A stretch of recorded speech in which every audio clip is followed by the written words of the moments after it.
And we're going. Craig? Craig. Pleasure to meet you, sir. Definitely.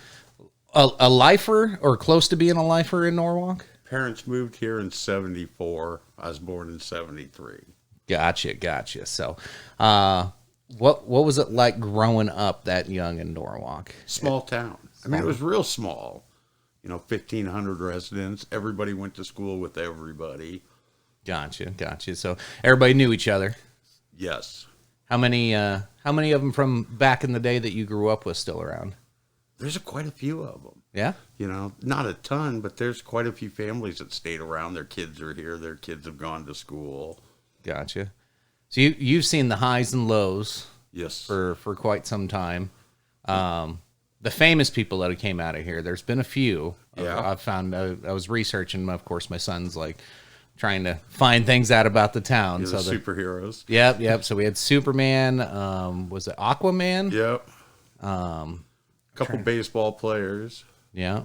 Jeremy Stevens, MMA fighter, Yep. I think was from here. I'm trying to think. Well, he was West Des Moines, I think. Was he West Des Moines? Okay. So yeah, I don't know. Something I'd looked up said he was from here, but maybe not. Close enough. No. So a little bit to look into there. You ever get close to any of them and their family or anything? Well, actually, I ran the video store in Norwalk from like 88 to 2006. Gotcha. With the break in the middle when I left state. But so I knew these kids growing up. Gotcha. They would come in and out, so I knew their families. It was kind of neat. That's kind of cool. Up. Yeah. Superman's mom was one of my teachers in school. And Nice. That's kind of a crazy thought to see them grow up in a movie store, and they're going to be on the cover. Yeah. Little did they know. It was a treat. That's crazy. What was that like, running a movie store, especially heading into when they were becoming pretty much irrelevant after a while? Well, yeah, it was, my dad got bored and opened one up as a hobby, and I took it on as, a kid's high school job and decided never to grow up. And I stayed there for 20 years, on and off. Yeah. I left for college, moved to Arizona for a while, but ended up back running the shop again and making a living there for 20 years. Were you kind of, was it kind of like Clerks in any way, or it no? was so much worse. I mean, it was incredibly worse. It was so bad. So I ran a sports card shop in the back of it, and the videos and DVDs. And my old man was a coin op nut, so it had mechanical horses and those stupid chicken machines that cluck. Oh, nice. So kids in town grew up coming in and out of that place. Damn. So I imagine back then it was probably decent money back then. Oh, I'm sure to run a video store like that. There wasn't a lot of entertainment out here. Norwalk was really isolated for a long time. They built the new Highway 28 that went straight down to the airport where Army Post Road is, and then the airport expanded and wiped it all out, and they made it all reroute, and it isolated it even just a little bit more from the south side of Des Moines. Gotcha. It pushed traffic to West Des Moines from the south side, so it kind of isolated Norwalk. It's real central to the city. It's pretty suburban now, but it used to be a lot more rural feeling than it is now. Yeah, it's still kind of weird to me the way the town's laid out. It doesn't make sense sometimes. And then when we moved here, I told my son the other day, I was like, I think the population here is like 10,000 or close to it, and he was like, I was like, look it up, dude. I was like, there's just no business. I mean, there's business, but not that you'd see in a town with 10,000 people. And it's compact. Yeah. Like, it's very compact here. I mean, even my yard's tiny as hell. Yeah, that's the thing. They're building these new housing developments, and you could reach out and touch your neighbor's house. Some of these lots are so small, but, there's a lot of families that want to move out to this school system and get out of the city, and Norwalk's a good community for that, so... Yeah, for the most, I was about to say, for the most part, it's quiet. My neighbor's weed eating right now as we're talking. I can hear him, but no, but it is very, very quiet here. I come to appreciate that growing up, super small towns everywhere. For the most part that I've lived and grown up, I started in Utica, Nebraska. We moved around a lot when I was a kid, so all of these towns are just itty bitty. It's like Utica, Nebraska. There's Fairmont, Nebraska. We had lived in Geneva, which is like 3,000. I even lived in Algona, Iowa for like 6 months when I was a kid, just real fast. I don't even remember how many. That just felt like a small town too. I don't even remember how many people lived there. Algona is still a small town, but Yeah. it's got big business because it's like a county seat area. Gotcha. So they've got at least industry and business there. Sure. I just remember the fishing up there was amazing. I'm trying to remember. I think it was the Whittemore Pits. It was a little hidden spot me and my brother had that we'd always sneak out, go out there and get our limit for the day on crappie pretty damn fast. Yeah. Like it didn't take nothing. Any good fishing around here? You know, the lake in Lakewood is. It used to be a lot better when I was a young kid. Right. It's got a lot of catfish in it now, but if you want to catch fish, you can go out there and you can catch fish all day That's long. good. You know, there's lots of places along the shore you can go up on. They're probably somebody going to hear this and they're going to be pissed. Well, you got to be a member to go there. Yeah. Yeah, you're supposed to be a member to go there, but Gotcha. Wait, so is that Lakewood? They have their own membership only for like the HOA or something, yeah, it's the or village association. So all the homes north of Beardsley, but west of Highway 28 in that development gotcha. is all part of that Lakewood Village Association. So they Gotcha. pay an annual fee, but non-residents can buy a fee, and then they can get access to the lake, use the boat ramp, and go out. Well, that's good. I can't be too bad then. I don't imagine. So, gotcha. But yeah, super weird layout to this town. Like, it's just like you follow that little Lakewood, and it's like kind of strips down, and then it's like it separates. You got a little bit of business there past the, what is that, the apartments down there, Legacy Apartments or whatever. Yep. And then it kind of curves on that road, and then all of a sudden there's just like, it's a whole nother town, it seems like. I thought when we moved here, it ended right there. Like, Well, I seriously didn't know that there was more to it. It used to be two towns. I mean, it wasn't two towns, but it was two towns. So Lakewood and Echo Valley across the street, they're both tiny little housing communities. Gotcha. And then separated by that was from Beardsley Street, where McDonald's is, all the way to that Methodist church. All of that was cornfields on both sides of the road. So all the kids from like preschool through 6th grade went to the school in Lakewood, and everybody else went to the schools in Norwalk. And then come junior high, they mingled the two schools together. So we didn't know the people growing up in Lakewood and vice versa growing up. But Gotcha. then once we got to 6th grade, they joined them up. But when Interesting. Norwalk annexed it and they put them all together, the town's kind of growing together a little bit, slowly and slowly. Stuff's coming in the middle of it. Yeah. Was that a painful or a easy coming together? No, it was easy in my easy, opinion. I grew up in Norwalk, not in Lakewood. I live in Lakewood now, so Gotcha. we just didn't know each other. Some of the town sports, like the Little League Baseball, I think I practiced 1 year at the Lakewood school, and it sucked because I had to ride my bike all the way out there, and it was in the middle of nowhere. Sure. But no, we just didn't know each other. It was two little communities separated. Interesting.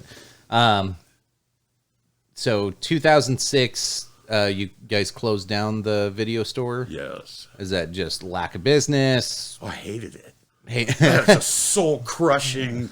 I fucking hated it. I mean, it just, son of a bitch. I put 20 years in that place. I hated it. I mean, I loved it. I miss it. I miss the people. It was a lot of fun. I didn't have to really do any work. right. But at the same time, there was no reward. It sucked. It was soul crushing. I slept basically from noon to 9 p.m. my entire life. And then Gotcha. played until 6 in the morning. Gotcha. Yeah. So after that was over, I assume that was the only video store in town. It was. I don't know. Were Redbox machines around by then? No, there was nothing like that. Another video store opened up a year or two before, and it was one of those things where it was like, all right, now we've got an excuse. My old man owned it. I worked it and ran it. I told him I'm done with this. I just couldn't do it anymore. It was just it. I mean, I loved it, but it's one of those things, you do it for so long, and I'm a free spirit and wanted to get out and do things, and I wasn't going to be successful and provide for my family the way I wanted to and play like I wanted to play running this business. Right. And I said, I'm done. I'm going to go back to college. And he says, well, great. I said, what are you going to do with the store? And he said, well, fuck it, I don't want it. I was like, well, what the hell are we going to do? He goes, close the son of a bitch. I was like, all right, what are we going to do with this shit? Oh, we'll put it in my basement. Don't worry about it. We'll figure it out someday. So now I have a video store's image everywhere. Still in the basement. You know, it's like, someday these things will be collectible and people will want a VHS tape. Yeah. You know, I'll have one. There'll be a rare one. Right, right. Yeah. Shit, I wouldn't even know. There's like 8,000 of them down there. Wow. So 2006. What movies were coming out around that time? You know, you probably got a whole collection of. Man, I haven't even got a clue. It probably doesn't even sound that old of a movie, honestly. Right, like, it really does. That's what I'm finding nowadays. People are like, have you seen this? Yes, I've seen everything. Well, what did you like? I don't know. I don't remember it. Well, you say, yeah, I've seen everything. Just believe me, I've seen everything. No, I don't remember. Blur together. Yeah, there was a long period of my life where I was a drug addict. And during that time, things got scrambled up a lot, you know, so... Yeah, no, that's real. Was there any specific movie that you do remember though? Oh yeah, tons like of them. the best movie ever. So I'm a big sci-fi fan. Of course, I love Star Wars and the original Star Treks and all of that stuff. But I really like obscure stuff, and I like some really obscure horror films. There was one called Dead Alive. It was a New Zealand zombie flick, and it was more of a gore film than a serious horror movie. Gotcha. And there was just a scene in it. This guy his mom got bit by some zombie monkey shit, something stupid. And she turned into a zombie, so we threw her in the basement. You know, there's a couch and a TV down there, and she's getting hungry, so he's killing like the lawn guy and throwing him down there. And next thing you know, now he's got 2 zombies and 3 zombies. And he's like, shit, what do I do with this? And he comes home one day, and his house is just full of them. And he takes his lawnmower, and he puts the handle over the top of his head like a shoulder harness and fires it up, and he's just walking through this crowd of zombies.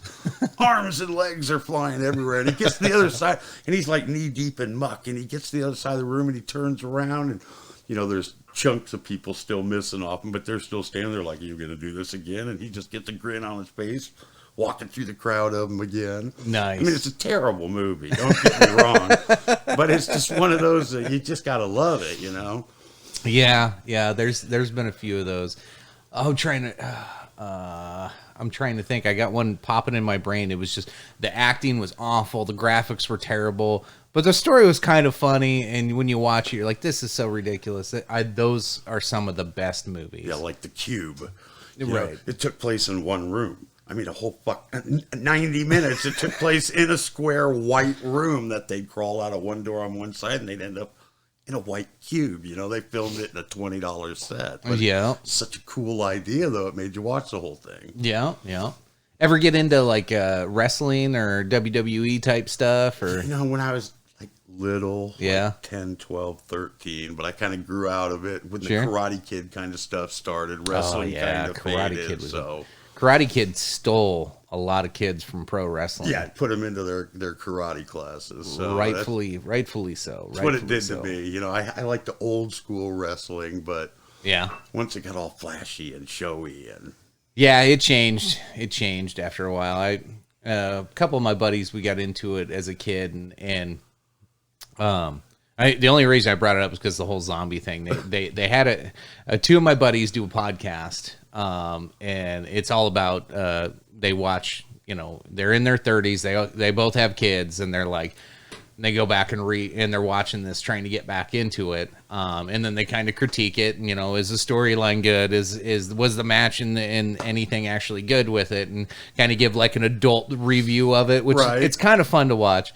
So I started joining them with it. And last night they had zombies come out around the edge of the ring. I'm not that emotionally invested in this show. Right. They are. And holy shit, they were pissed. Just watching their reaction would have been worth every bit of being there. He was, my main buddy, Tony, he was so pissed. Like, he's screaming and yelling for a boycott because it was pretty much everything that anybody who's been a fan of pro wrestling their whole life, even as an adult, like everybody's like, you know that shit's fake. Yes, they all know it's fake. They still enjoy watching it. And they're like, yeah, but it's stupid and it's corny and they do dumb things. And they're like, no, it's part of the story. Well, then last night they have zombies eat 2 wrestlers on a stage. And he's like, you just fucking made us all look stupid. Right. It's like, You took it from our man soap opera Yeah. iconography and turned it into a fucking zombie. yeah. And the two guys that got eaten by zombies, you know damn well they'll be back in a couple weeks. yeah, It's like, oh Jesus. Well, and maybe they'll be zombies. You Yeah, never know. yeah. Hell, maybe that's the plot twist. Oh, that'll piss him off. Yeah, it'll spark a whole new character. I'm gonna text him that when we're done here. I'm like, hey, I bet they come back as zombies now. That's gonna piss him off. And here, I'll throw you a comic book. This is what will tell you going to happen in the next 6 months. Oh, comic books. That was another one that used to be really good.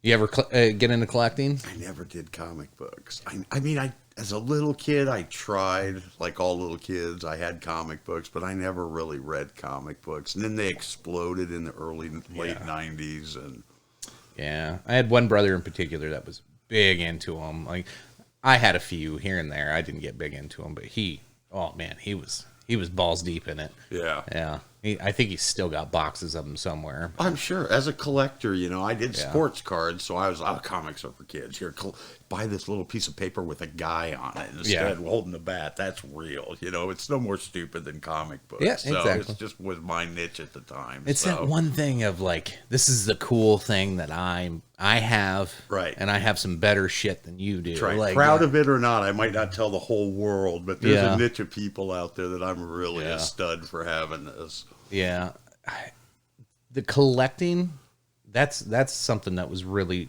I don't know. I've never really thought about it deeply to figure out like what causes us to want to collect shit. Like, why do I want to? Every time I find a new interesting bottle, I go buy it. This is my new collection. Yeah. I used to do cards. I still have two huge thick like books of either famous players. I did basketball. I did some baseball and football. But I used to be really, really big in NBA. I grew up in the 90s pretty much. Kobe It was Bryant era. it was Jordan, man. It was all I got a bunch of Jordan baseball cards. Stick it away. Right now they're exploding. Well, you can't get them. Well, yes, you can. They're hard to find. No, they're so fucking easy. People are just waiting. They're thinking they're going up. Right now, the market's getting flooded with them. My wife's probably listening to this, and she already knows this, or I'd be burning myself really bad. I still buy baseball cards, and boy, it's nothing like it was. I'm going to spend 99 cents on a pack of cards. Now it's a goddamn plague. Now I'm going to spend $900 on a card. Oh, wow. And so I've evolved. I've aged. No longer will I drink, Dubuque Star beer anymore. So my baseball card collecting is kind of involved. But yeah, it's a sickness. It's almost a hoarding compulsion with the way people collect things. Yeah. It's really it's weird to me because like I don't have an emotional like connection to those two thick books. I even have a box of just junk cards of like I sorted through them once when I was younger and there was nothing good in there and I threw them all into a box. I taped it shut and I threw it in the garage. Yeah, leave it in the garage, the bottom of a closet. Everybody your age, my age, we're pitching that stuff. We're cleaning out our closet. Curb days just happened. It's going out on the curb. We're cleaning the house. Our parents' garbage, all of that stuff is getting thrown out. Eventually, that overproduced, mass-produced stuff, it's going to come back. Yeah. We did a garage sale. We had people stop in. Do you have cassette players? We're looking for. No, I don't have a cassette player. I think I scrapped my last one 10 years ago. So but I got a box of cassettes if you want to buy those. Yeah, no shit. Now that's interesting. Yeah, I guess over time flooded the market now, but 10, 20 years afterwards, everybody tossed them, lost them, or ruined them. Yeah, your grandkids someday will be really thankful if you can keep them without throwing them out by then. The coolest one I ever got, I think it was like Christmas or something when I was like 13 or 14. So growing up in the 90s, I was a big Cowboys fan, and I was a big Dallas Cowboys and Chicago Bulls. Yeah, like everybody else. Right, because they were dominating everything. That's right. Yeah, You're after the 49er generation. Yeah, so. So they were called Action. I'm trying to remember who made them. But Action Pack, the ones that were raised? raised? Yeah. Got a whole case of those when for Christmas one year. Wow. Open it up, and I had the Emmett Smith quarter diamond carat. It's actually got a little earring in it. You bet. The quarter diamond carat earring. I was like, holy shit. So, like, I got that one framed. I know it's somewhere in this house. And it's boxed probably up. worth bank now. Yeah. Some of that crazy stuff. I mean, And I those sold oddball cards. I Yeah. sold a Jordan card. A buddy came over. He's like, I know you got a lot of this stuff still left, and I know you still collect. I love Jordan. What do you got? And I pulled out a big box. Hey, look, here's 100 of them. What do you want out of it? And he goes, ooh, I like this one. What do you want for it? And I was like, oh, it's probably $15. Let me do a comp check on eBay. Yeah. And it's like $400. I was like, okay, I'm going to keep that one for a little bit. Yeah, It's yeah. like, okay, go ahead and look through the rest of those. We'll do some checks on it. Because some of that stuff really went crazy, How do you look? Is it eBay is kind of the market Oh. now? Because it used to be Beckett, right? You had to get a but Beckett it book. just doesn't change quick enough. eBay, you know exactly what a transaction has been. You can look up a historical, what they've trended at. Sure. It just makes it too easy. And it's not just sports stuff, it's anything collectible. That makes sense. I don't know why I never even thought about it that way, because I wanted to look up card values during the pandemic, locked up. Oh, At home. Like I was for a while, I was working, but they were like, stay home. I'm like, okay, as long as you're paying me, I'll do what you say. Like, Absolutely. Right. I was like, oh shucksy darn, but no, I remember I was starting to go through some of those cards, and I was like, I want to get that's all I remember was I went through the Beckett, Right. and I'd go through and look them up by year and by player. Now it's all online. I can't even find a Beckett. No, it's all online now. Yeah, They don't. it's I don't crazy. know that. I don't know that they even make a printed publication. I bought because since I buy really obscure, weird, old stuff, they make a book that looks like an old telephone book once every 3 or 4 years, Gotcha. and that has what's in it. But you can't believe in any of the prices, because They're all outdated. by the time it's printed, Yeah. that stuff doesn't go down, so you're never going to lose. But Sure. That makes more sense. Because I was like, that's all I remember when I was a kid. I had to look everything up that way. That was how I decided whether I, threw it in the crap pile or if it went in the book. Like I was the really bad influence at the store selling you that stuff. Oh, yeah. Every 13-year-old kid in town was my buddy, Yeah. 'Cause I got this really cool card. Right, good or bad. Some of their Yeah. parents loved me, most of them hated me, but it was... Yeah. There was I only went into card stores like once or twice. And every time I went in, it was just like, as a kid, the feeling that you get when you go and you look around, you're like, what if I just found that card? Like, Right. And so you're taking all these like mental snapshots. We didn't have cell phones to just be like, well, if Right. I ever see that one, like, Yep. that wasn't a thing. You had to remember that Hakeem Olajuwon with no border is a Right. flute card. I think I have that at home. Like, holy crap! But it was a lot easier then. You had Tops and Donruss Yep. and Upper Deck and Fleer and, Score, and that was about it. Yep. And now each company's got like 50 products or I can't even keep track. I haven't bought Yeah. anything after like 1950 in 20 years. Yeah. So Yeah. every now and then I'll buy my kid a pack of cards. Come on, you got to get some interest in this. What am I going to do with all this shit when I die? Yeah, It's right, like- right. Yes. I want you to look at these someday. right. I talk about mine a lot, so they know that they're going to sell cool shit. That's all that Yeah. they know. They don't give a damn about it. Yeah. That's okay. Yeah, I guess that's a good segue into. I got a 12-year-old and trying to figure out what his interests are, and sometimes he's like just like I was and has like spot on, like he's a computer dork like I was. He was loving like electronics and anything. He wants to be an engineer because we're taking stuff apart and putting it back together. Oh, man, after this is all over, I'm going to hook you up with Yeah. something that's going to blow his mind and yours. He's all about it, and that's how I was as a kid. But like when it comes to like certain sports or even movies, I love movies as a kid, and I love sports. He could give a shit less. Cards, he could give a shit less. Like even I tried to even like upgrade to Pokemon. Like I don't know shit about it, but hey, like I Right. hear it's worth money and people are into this. But no, he kind of went through like a 3-week phase and then he was bored with it. It was like, Well, that's good. That's cheaper. yeah, right, yeah. But no, it's really weird trying to figure out what that is, because like there's selfishly you want to bond with your kid and have that like that kind of experience with each other and what you're going after, but you don't want to force it. Right. I got 4 boys, so I don't have any girls, but I got 4 boys. So and I don't say that I messed up on the first, but I was a lot more forceful and strict with the first one. The third one, man, he was such an angel, and the fourth one has no rules. It just they say you care a little less. Now you don't care a little less. You just get used to a lot more. Sure. But to find out where each one's going, what a journey. It changes. I tried to push my kids. Hey, why don't you go? You got a good football build. Let's go. Right. Played a year of football. Loved it. Didn't ever want to do it again. Okay, well, let's try something else. But it's letting them find out what they want to do. Right now, one of them, all I want to do is DoorDash.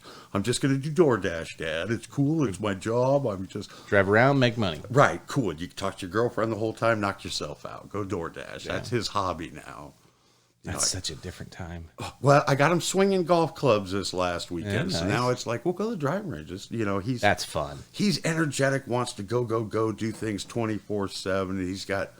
it's like a crack addict running around. Yeah. He's got so much energy, and it's just focus on new and different things. It's hard to keep up, but yeah.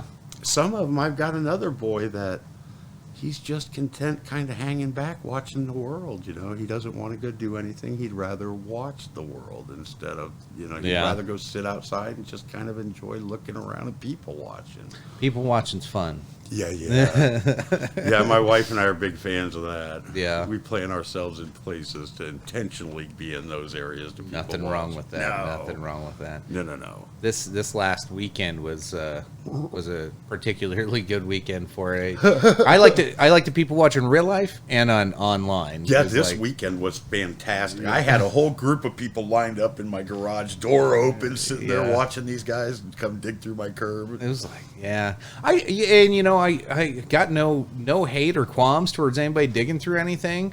But I saw some people are like, there's people digging through my shit at 4 a.m. and they made a mess. I'm like, yeah, they should probably just put shit back where they found it. I don't care. Come dig through my trash. Like, if that's your jam, whatever. But, right. If you can make money on, and you want to put the time and energy in it, knock yourself out. Man. Just don't tear up shit. Have a little respect for people's property. Right. Yeah. Well, I put a bunch of tubs out, and I started like a week and a half early. It's like, I'm going to get in the fucking garage. All right, and I can't pick up anything. I'm disabled, so I have 5-pound weight limit. So I got my 4 boys. I got 8 arms instead of 2 now. Yeah. All I have to do is point and stuff goes out. Yeah. They're not the neatest in their stacking in the first place, but sure. I had them put these tubs out. Came out the next day, and the tubs were just full of random trash. Tubs are gone. All the random trash is there. They just overturned them and dumped them. So it's like, son of a bitch. How can I pick all of that up, But, man, more power to the people that got the energy and the discipline to do that, or the drugs to do that, or whatever it takes. Yeah, whatever it takes. And I respect the hustle, man. Right. Go for it. Yeah. I love your initiative. No kidding. No, it was really interesting. Like we left town for the weekend. Like I saw everybody else throwing stuff out and people going through it already. We got back Sunday, and I didn't really think about it. Like, was this your first exposure to one of these? This town.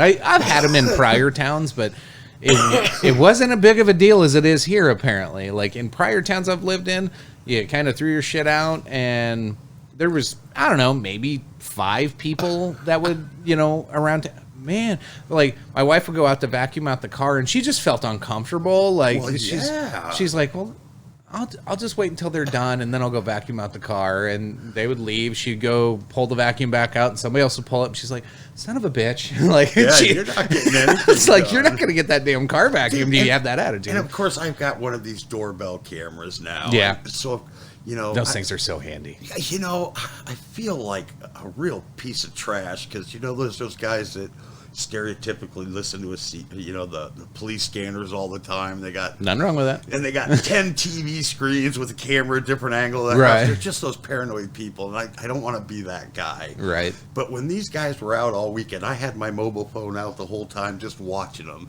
You know, drive by, and was this guy going to stop? Oh, did we bait him? All right, I'm going to go move this tree stand out there. And, you know, see if somebody comes by and baits him to dig through the pile. Nice. Just a little side troll there, just messing with them. That's good. I love seeing it, you know. And then I see my butt. Now, I used to be the guy that would go around and look for stuff. And then I found out I'm the guy that should be putting stuff out. I don't do it anymore. But now you're putting the shit out that you picked up before. Oh, no. I moved out of my house and got rid of all that shit. But one year I found a motorcycle, another year a mini bike. And it's like, somebody's throwing this out. I don't know how to fix it. But I know I got to have a buddy out there that does. Right. So I'll keep it for a couple of years, and then I'll just throw the shit to my buddies, you know. And that's what I did. So now I don't go driving around. Yeah. There's too much cool shit out that I know I'll want. You know, my wife said, I want a new patio set. She wants a new patio set this summer. Fine, let's get you a patio set. But let's wait until cleanup days. Yeah. Because there might be a really sweet patio set. So, of course, took her out the other day. Let's drive around. There's a sweet patio set 2 blocks away. Boom, done. Put it in the truck. Let's go home. We're done. Let's put it on the patio. We're finished. Now I'm done curb diving. You went your shopping. That's all you need, yeah. No, it's nice. A lot of what I seen was a lot of people were the nicer things. They were just posting online of like, "Hey, this is going out on curb day. I got it out there now. If you guys want it." Like, that's right. That's probably the right way to go about it. Just get it out there, get it out of the way, and instead of just taking the random chance of how many. Yeah, but these people that drive around and just with great big pickup trucks and trailers. I saw one Facebook post. Somebody said that some dude had a big old trailer. It was dark. It was rainy. It had no lights on it, and I'm like, that's a little dangerous. Yeah, but they're all over the place. But, you know, I mean, granted, if I was that kind of person I shouldn't say that kind of person because that sounds terrible. But if I was the kind of person that made a living on picking up people's garbage, I'd be loud and proud. I wouldn't be doing it in the dark. You know? But they do. They go all hours of the night. But you look at it and people are putting that stuff out all day and all night long. So I say I added to my pile about 2 or 3 times. Like, and shout out to the guys that come and pick all that crap up. Like, they are so cool. Like, they were coming down here when I was leaving for work this morning, and they're just chit chatting with the neighbors, super friendly guys. And I was going to back up, and they were about to pull forward, and you know. The normal trash guy is like, hell no. No, like, he wanted to pick up your trash. You got to go around your car. It's like, these guys were super cool about it, and they backed up so I could get out of the driveway. And dude, they're busting it. I watched on my doorbell camera. I sat up in my bedroom and I watched them cleaning it up. And then my son's like, Dad, they're never going to take all that. He's complaining the whole week. It said a pickup load, Dad. Yeah, but see, Tyrus, what they're saying is if everybody put what kind of pickup do you have? Right. I was like, I got a 5-foot bed on my pickup, but there's no height limit on that 5-foot bed. So if it's got to be 20 trucks high, it still fits in a pickup. It still fits. But he's like, they're never going to pick it up. And he'd never seen a garbage truck. I mean, he's seen these trash trucks that pick up the trash can and dump it in, but he'd never seen a trash truck where a guy rode on the side of it and, you know, jumped off and started throwing it in and then crushing it out. The good old-fashioned ones, Yeah, he never knew that was even a thing. And we sat there together, and well, it's all full. I said, watch this. He's got to pull a lever. It's going to crush it. And he was blown away. You know, 18 years old. You don't think about those little age differences, but it's just something he'd never seen before. Kids today miss out on so many things that we didn't even think about. Yeah. Every now and then you see those weird little posts online. They'll pull up like it was a post hole driver. Be like, anybody know what this is? Like it's like, oh Jesus, like or an oil can popper. Holy shit, There's all kinds of those. It's crazy. There's enough people out there that are taking their kids and. I mean, not a lot of them, I should say, but I take my kids. I take them out. They go hunting, they go shooting, they go camping.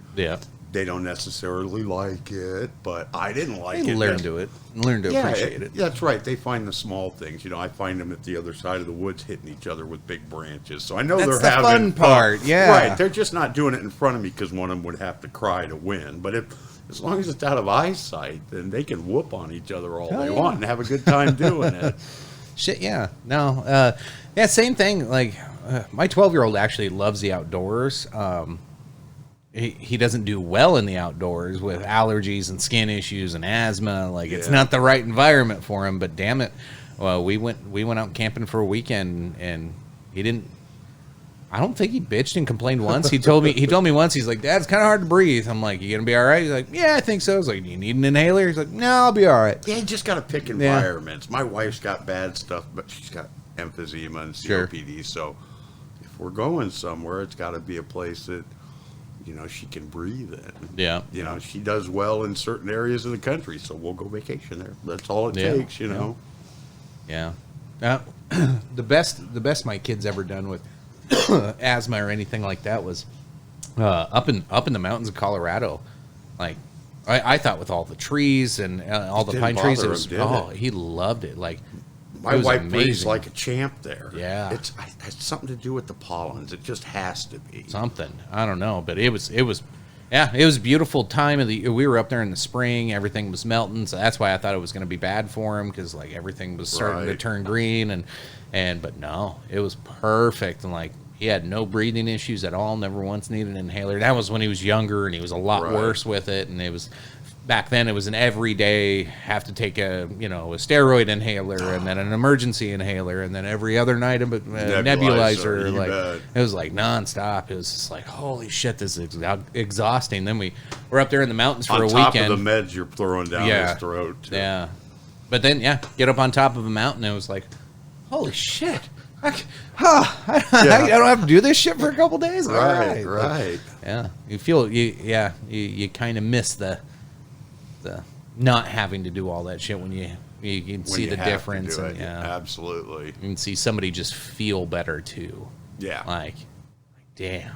Like, if I could afford to buy something up in like what it was, a Winter Park, Colorado, like everything up there's $500,000 or more to. Right. And I was like, we ain't moving up there anytime soon. See, I got a buddy that moved out there. He was a good friend of mine that grew up here, and he's been pretty much a great, hard-working fuck-up all his life, and he's just a terrific guy, and he ended up moving out to Colorado, and he's building his own house. He bought a piece of land, and he's doing it himself, and it's a palace. I mean, from the outside, it looks like a trailer on the side of the hill, but you open the door to this trailer, and it's like the Titanic's grand stairway walking down, and this glass wall, and it's like, man, how are you doing this? Because, you do it yourself a little at a time, 20 years, you get a lot done. And it's shit, I bet. And it's a little piece of paradise. I just wish I could do that, but I'm not handy or motivated. So yeah, those are a couple of key factors. And I don't make enough and have enough to pay somebody else to do it. So. Yeah. I like that. Not handy and not motivated. Yeah, I'm honest about it. Yeah, me too. Yeah, I'm the same way. I have these really, really good ideas. Yeah. If I just fucking do something with them, So I'm just getting. My old man did this to me. Growing up, he just had these grandiose ideas, and he fucking did them. I mean, it was amazing. He'd say, "Hey, we're gonna go hiking on the Continental Divide. We're gonna be back in 3 weeks. Pack everything you need in a duffel bag. We're going to put it in this backpack with a couple weeks worth of food. We're going to take off." And it's like, well, hey, first question, when we get to where we're going, how are we going to get back to the car? Sure. We'll hitchhike. Don't worry about it. All right. So we take off, and he's got meals planned out and everything just detailed and done. And I was just blown away of his organizational and he just grand ideas and they just happen to work. And now that I have kids, I see that reluctance that I gave my father. And it's like, all right, guys, we got to put a new garage door in. Okay, who are you going to hire, Dad? No, we're not going to hire somebody. Wait a minute. Have you ever put in a garage door? No, I've never put in a garage door, but Jesus Christ, I have a degree. How hard could this be? I got a college degree, and I know how to use a ruler and a tape measure. I can put you're disabled, Dad. You can't lift anything. I have 4 boys. I need no arms, and it's like, okay, we're going to do this. And so we get the door in, and yeah, it kind of works. And then a buddy comes over and says, you know, these tracks aren't straight. Okay, well, thanks for the heads up. Boys, we know what we got to do to make this thing start to work. And we got it all leveled up. And it's like, all right, I think we got it all. Hook up the garage door opener. I'm going upstairs. Here's the fucking instructions. And all of a sudden I hear the garage door open, and then I hear it close. And it's like, they did it. Hell yeah. And now they're believers. Wow, we can do anything. We're big, strong Lankford men. Yeah. We can do all of this shit. And it's like, okay, you ready for the next project? They're like, what do you mean? I said, we're going to redo our lakefront. What do you mean? Because I live on the lake in Lakewood, and my backyard is the lake. I don't like the rocks there, so I'm going to build a retaining wall against the water, and I'll just be able to park my boat up against it. No way. You can't do it. And my oldest is like, yes, we can, Tyrus, my younger one. He goes, we can do this. Dad's just being ambitious. And it was click perfect. I'm ambitious. This is now a noble cause. I'm making an ambitious, bold move. So now they've even stroked my ego a little bit harder. But my old man did it to me. He says, hey, we're going to build a cabin in the woods. This cabin's going to last 100 years. Dad, you're an insurance adjuster. We're not going to be able to build a cabin in the woods. Don't worry, we're going to build a cabin in the woods. We're going to build it all out of reclaimed wood. Okay, now I know you're full of shit. Right. And then all of a sudden, next thing you know, we're building a cabin in the woods. And I don't know what I'm doing. And next thing I know, here I am. I built a cabin in the woods. Now I'm fucking invincible. I can do anything. No, I can't. I had my dad there to show me the way. I can't do this alone. Right. Well, now I can't do any of it, but my kids can. And what I don't know how to do, all I have to do is pretend, because they'll physically try and get it done. They'll figure it out. Yeah, and I'm going to build a retaining wall in my backyard, and it's going to be fantastic. And boats are going to be able to pull up, and we'll tiki the shit out. And there's something really cool with that. Like, we've all had those experiences, those moments where you're just like, fuck yeah, I figured that out. Right. It's like riding a bike for the first time. I can do this. Yeah. You know?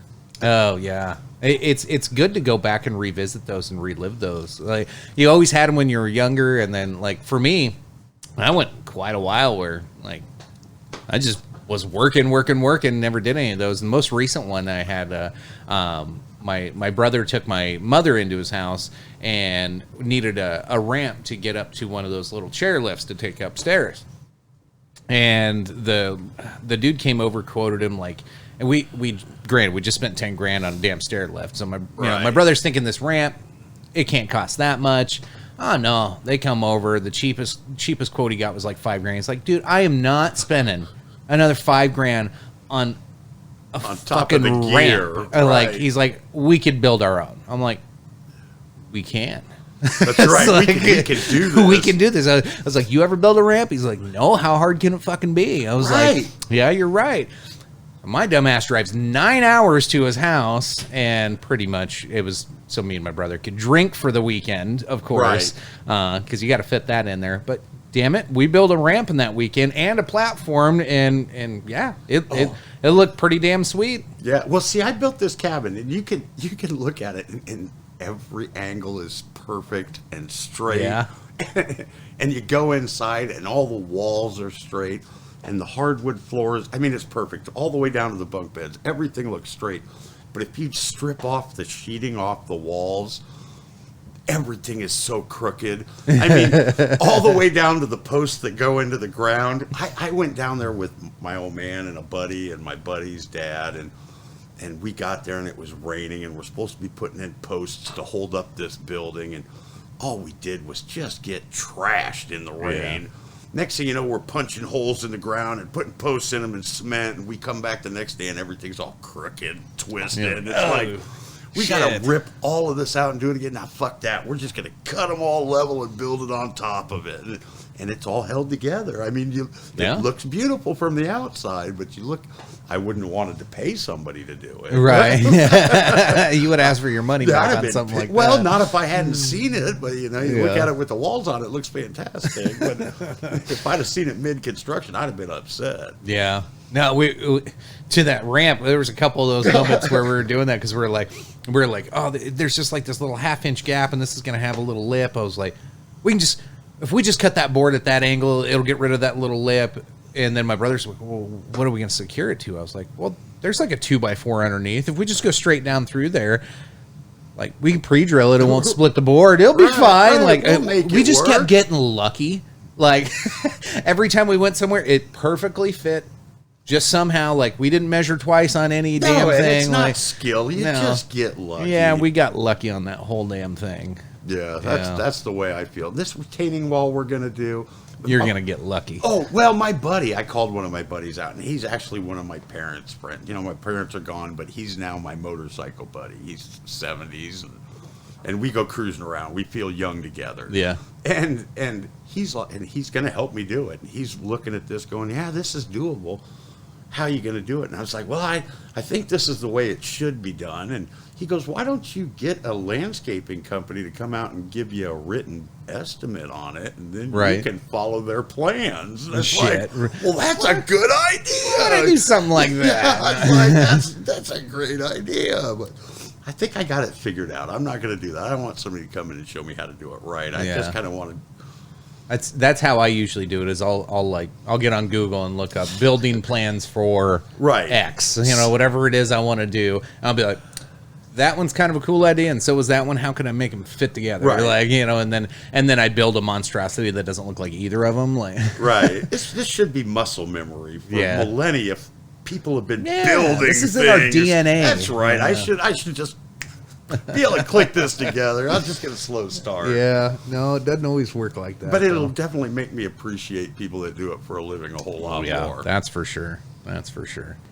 Now, that's there's other thing. Like, my wife just she likes to go out to garage sales and find cool little deals for the, you know, I get annoyed when somebody buys like a nightstand for $200 from a store that weighs 2 pounds. You know that thing is not real. Yeah, like compressed wood. Yeah, it's like, this thing isn't worth that $200. Like, you're buying a name brand, I guess. I don't know what the hell you're buying. So my wife loves doing those, and I'll like sand it down and get it all back to its original bare bones of wood, and then, you know, she'll paint parts of it, and then I'll like stain the top and get it all nice and neat looking for her. Like, spent $10, and then me and her have a project together for an hour and a half, 2 hours, to where we can sit, have some fun, talk about it, and then every time we come into a bedroom and see that nightstand, we're like, we did that. You know, those are special moments and special things that I wish more people got into. And absolutely, it was like, and it's a really guys secret here. It's a good way to be able to buy your wife a table saw for Mother's Day and get away with it. No.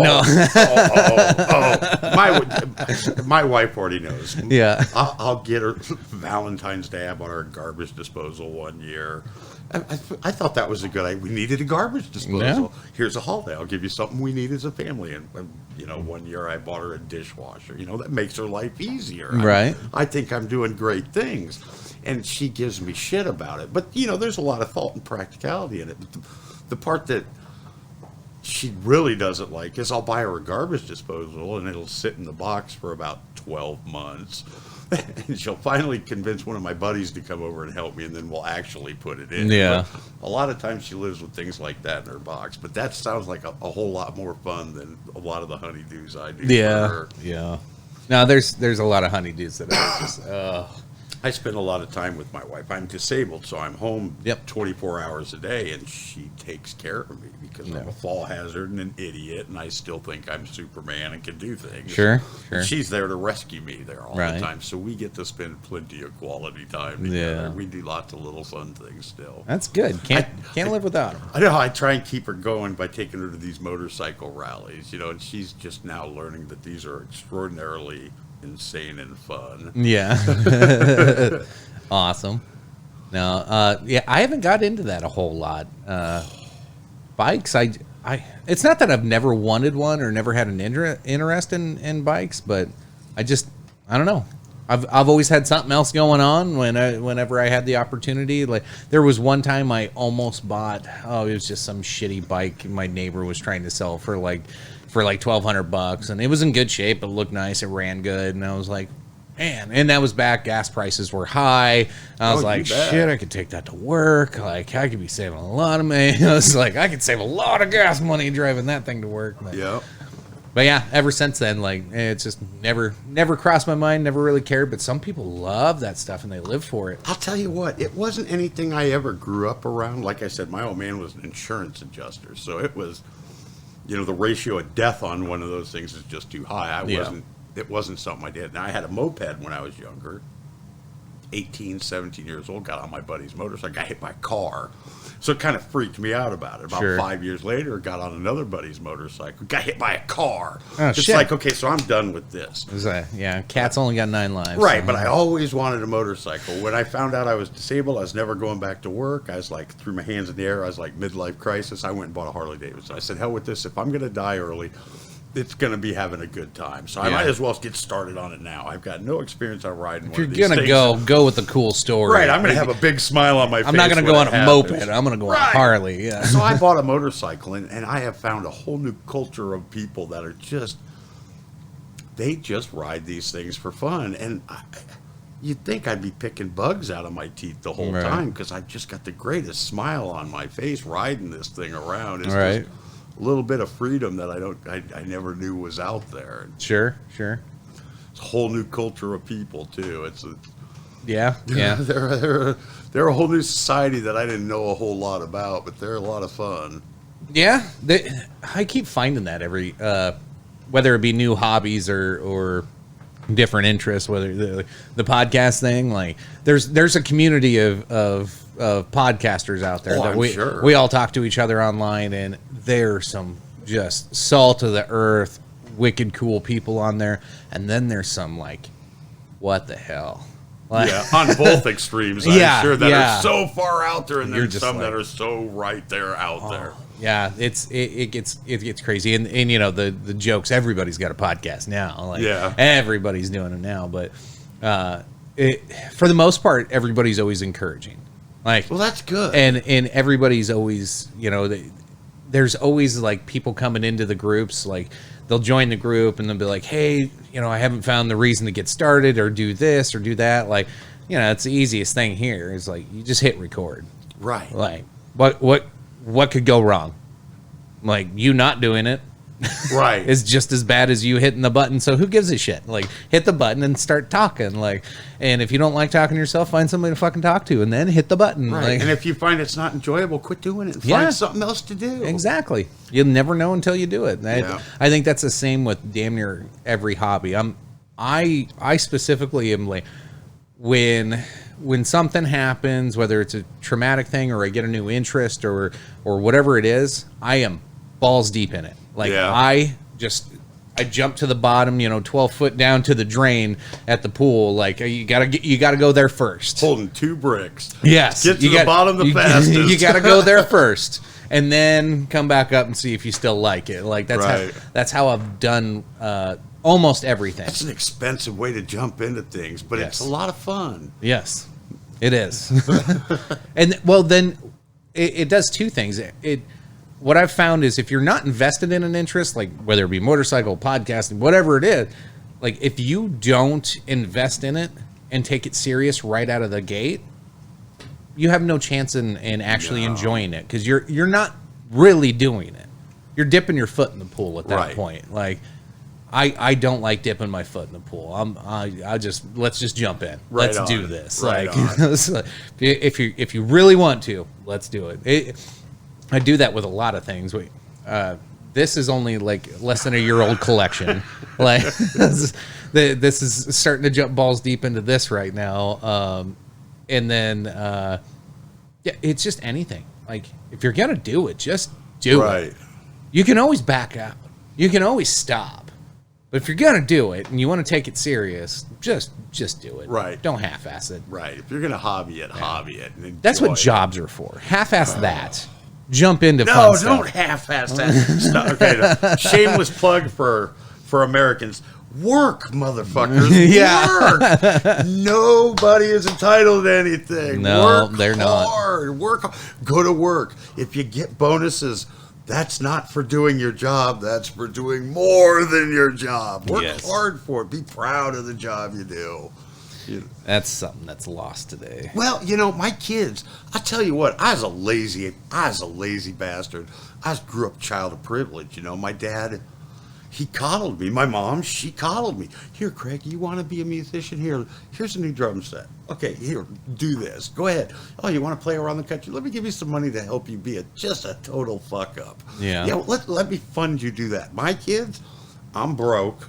I work my ass off now, and I can't bail you out of jail. So you better get your shit together and work hard. And guess what? I'm lazy, so you're going to work hard for me to get shit done. Yeah. So my kids, they work hard, but I was, I think, the beginning of that generation that gave up, that just at times they wanted to play more than they wanted to get things done. Yeah. And that's cool. I got a family member that he's a fuck up. He's in his 20s, and God love it. I can't condemn it. Go ahead. I didn't grow up until like 32 years old, went back to college. So he's got plenty of time to grow up, but take responsibility for it. Work your ass off. It's going to take it. Yeah. No, that's good. That's wise. It's not something you hear it, but most people don't take it serious. Right. When you grow up and you have it, sure, you could piss it away. That's really easy to do. But when you work hard for it, work hard for it. Be proud you got it. But you're going to have to work hard for it. Yeah. It took me a long time to learn that. Yeah. There's trying to remember the quote. It was like, weak men make hard times make strong men make good times make weak men, and it just keeps we're starting to see like it's kind of been shifting back and forth a little bit, where you're seeing that generational shift of like good times. Right now we're starting to see a lot of weak. But this generation coming up, a lot of people hack on them. My kids are this generation. Yeah. And my kids got more drive and go than I ever had. And it's not that I'm bragging about my kids. They were the kind of people I was like, damn, where are these guys going to go growing up? They're just they're doing really well for themselves. I don't know where they got it. It wasn't me. It wasn't their mother. We'd like to have fun. Sure. But they work. They're going to be hard workers. So it's not just the generation, but.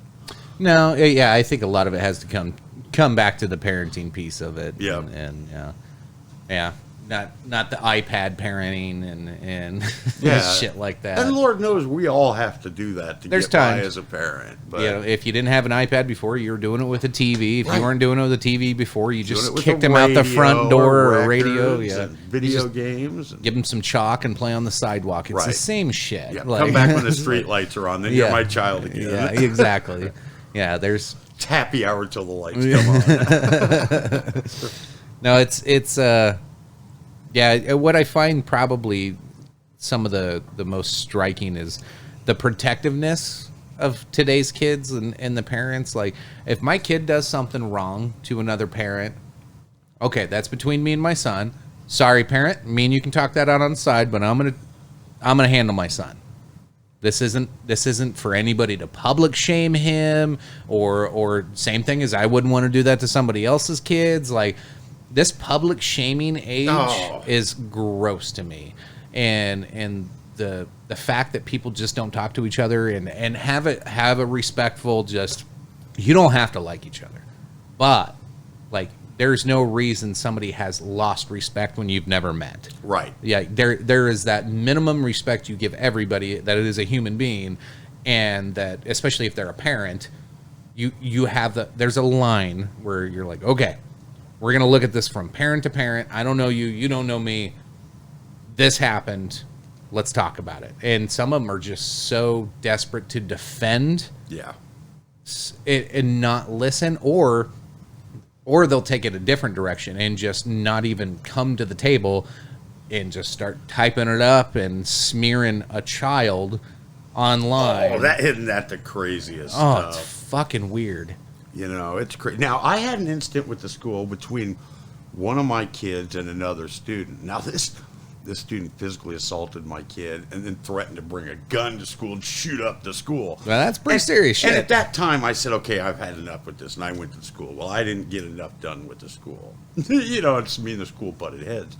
But there's a time when their parents then contacted me. It's, I think they just would like each other if they took the time to get to know each other. That's a good thought. Yeah, But it's escalated a little bit beyond that. right. I think we're past that. Somebody point talked now. about a gun, I think. Right. Once your child gets out of where they're at right now, getting the help that they desperately need. Sure. We'll see what happens, but we're going to leave it on the kids, But I'll tell you what, I grew up in a different world. I got into a fight with one of my neighbors. God, I remember it like it was yesterday. And I came home crying to my dad. Oh, Dad, Eric hit me in the nose. I got a bloody nose. Right. And my dad's like, I don't want to hear it. You either go back over there and you take care of this, or you stop crying right now. Oh, I don't know what to do.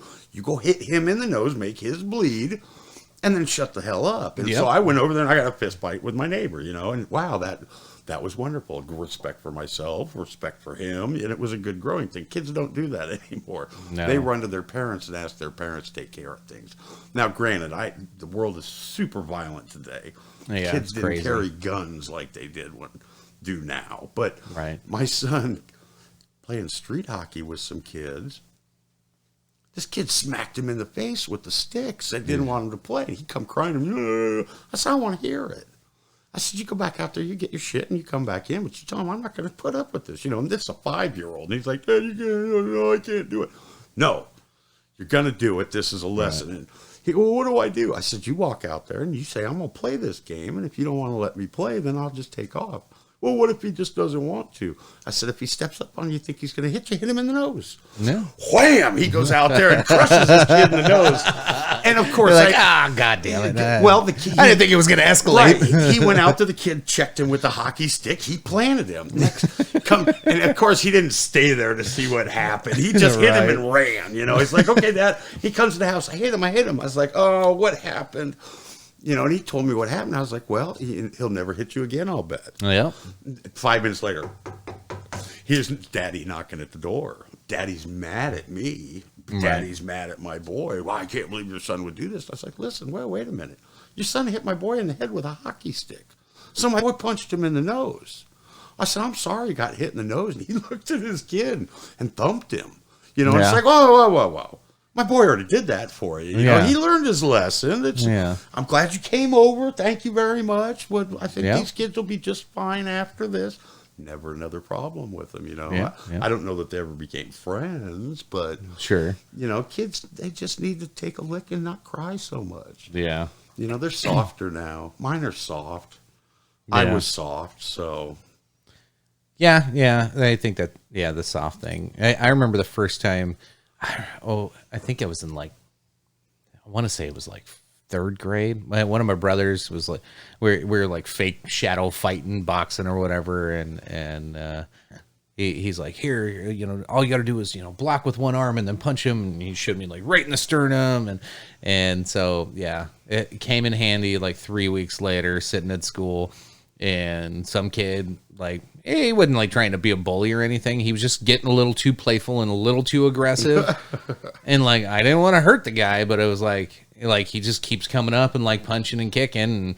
And he come to do a little swinging at my face, and he was playfully swinging. I don't think he was trying to really punch me, but I just did the wham, just right in the sternum. He hurled over crying. I felt horrible, but damn it, he didn't fuck with me again. But that's good that you felt horrible, because that's empathy towards it. That showed that you're human. You're not a violent little bastard that just wants to cause problems and beat shit out of kids. That's empathy. That's a good thing. Yeah. But kids need to learn to just, man, I hate to see it. There's a lot of labels on things anymore, and I hate people labeling stuff anymore. And so I just...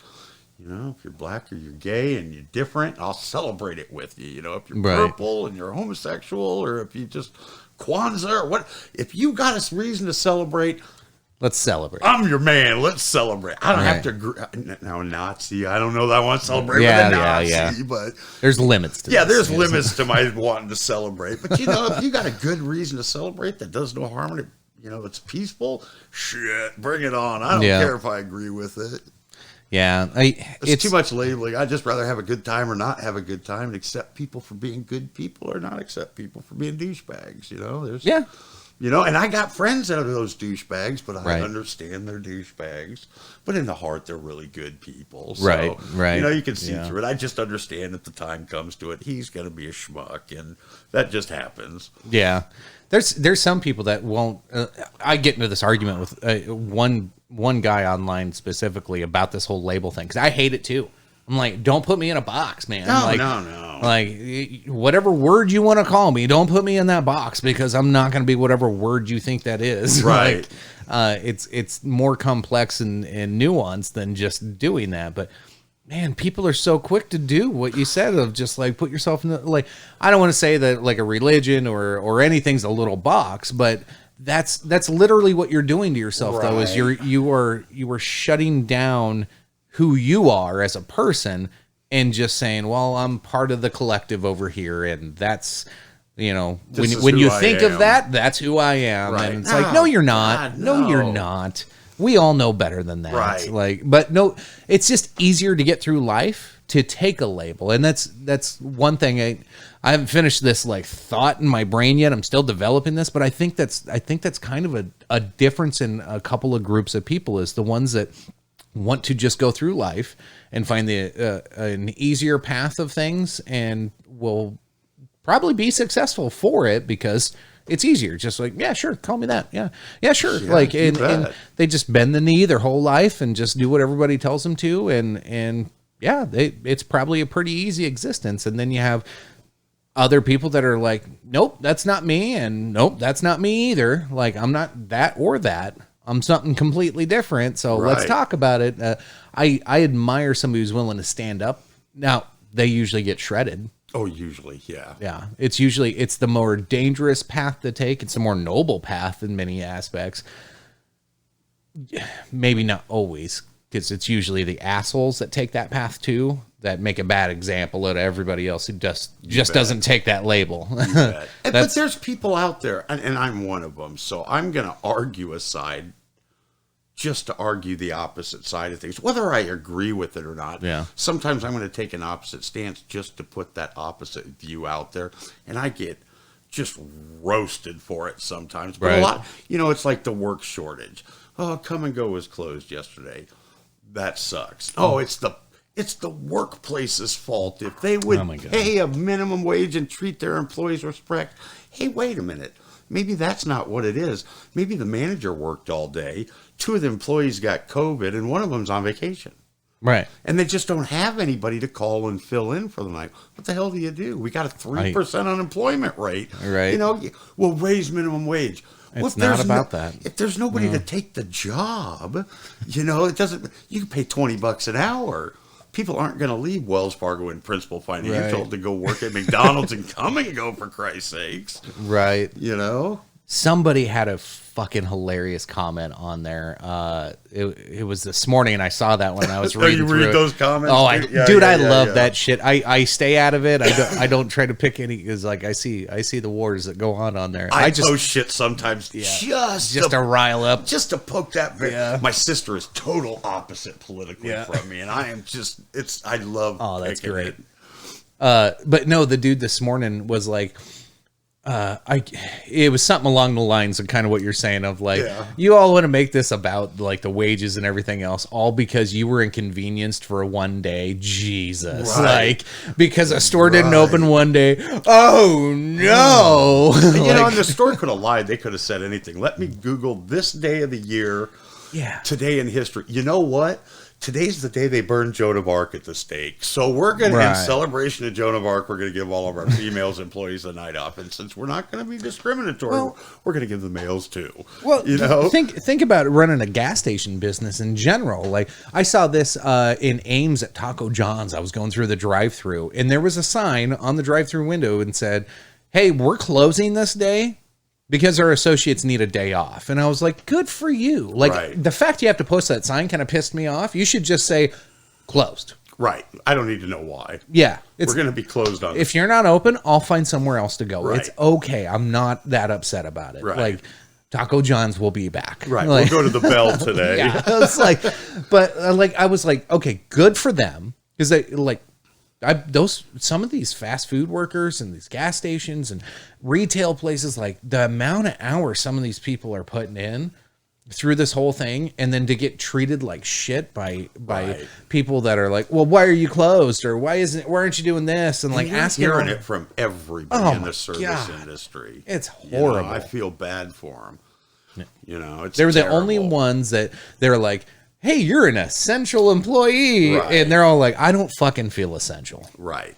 Like, some of them got good bonuses. Some of them, companies tried to take care of them. Some of them didn't get taken care of at all. But even getting taken care of, they weren't getting their full. Even if they were getting full wages, they were losing tips. They were, no matter what, they were losing. But the businesses were losing right alongside of them. It was pretty tragic over the last year to see people go through that at work and almost dehumanized at points with, whether because of a mask thing or whatever anybody wanted to freak out about at that particular week, because there's something fucking wrong every week, it seemed.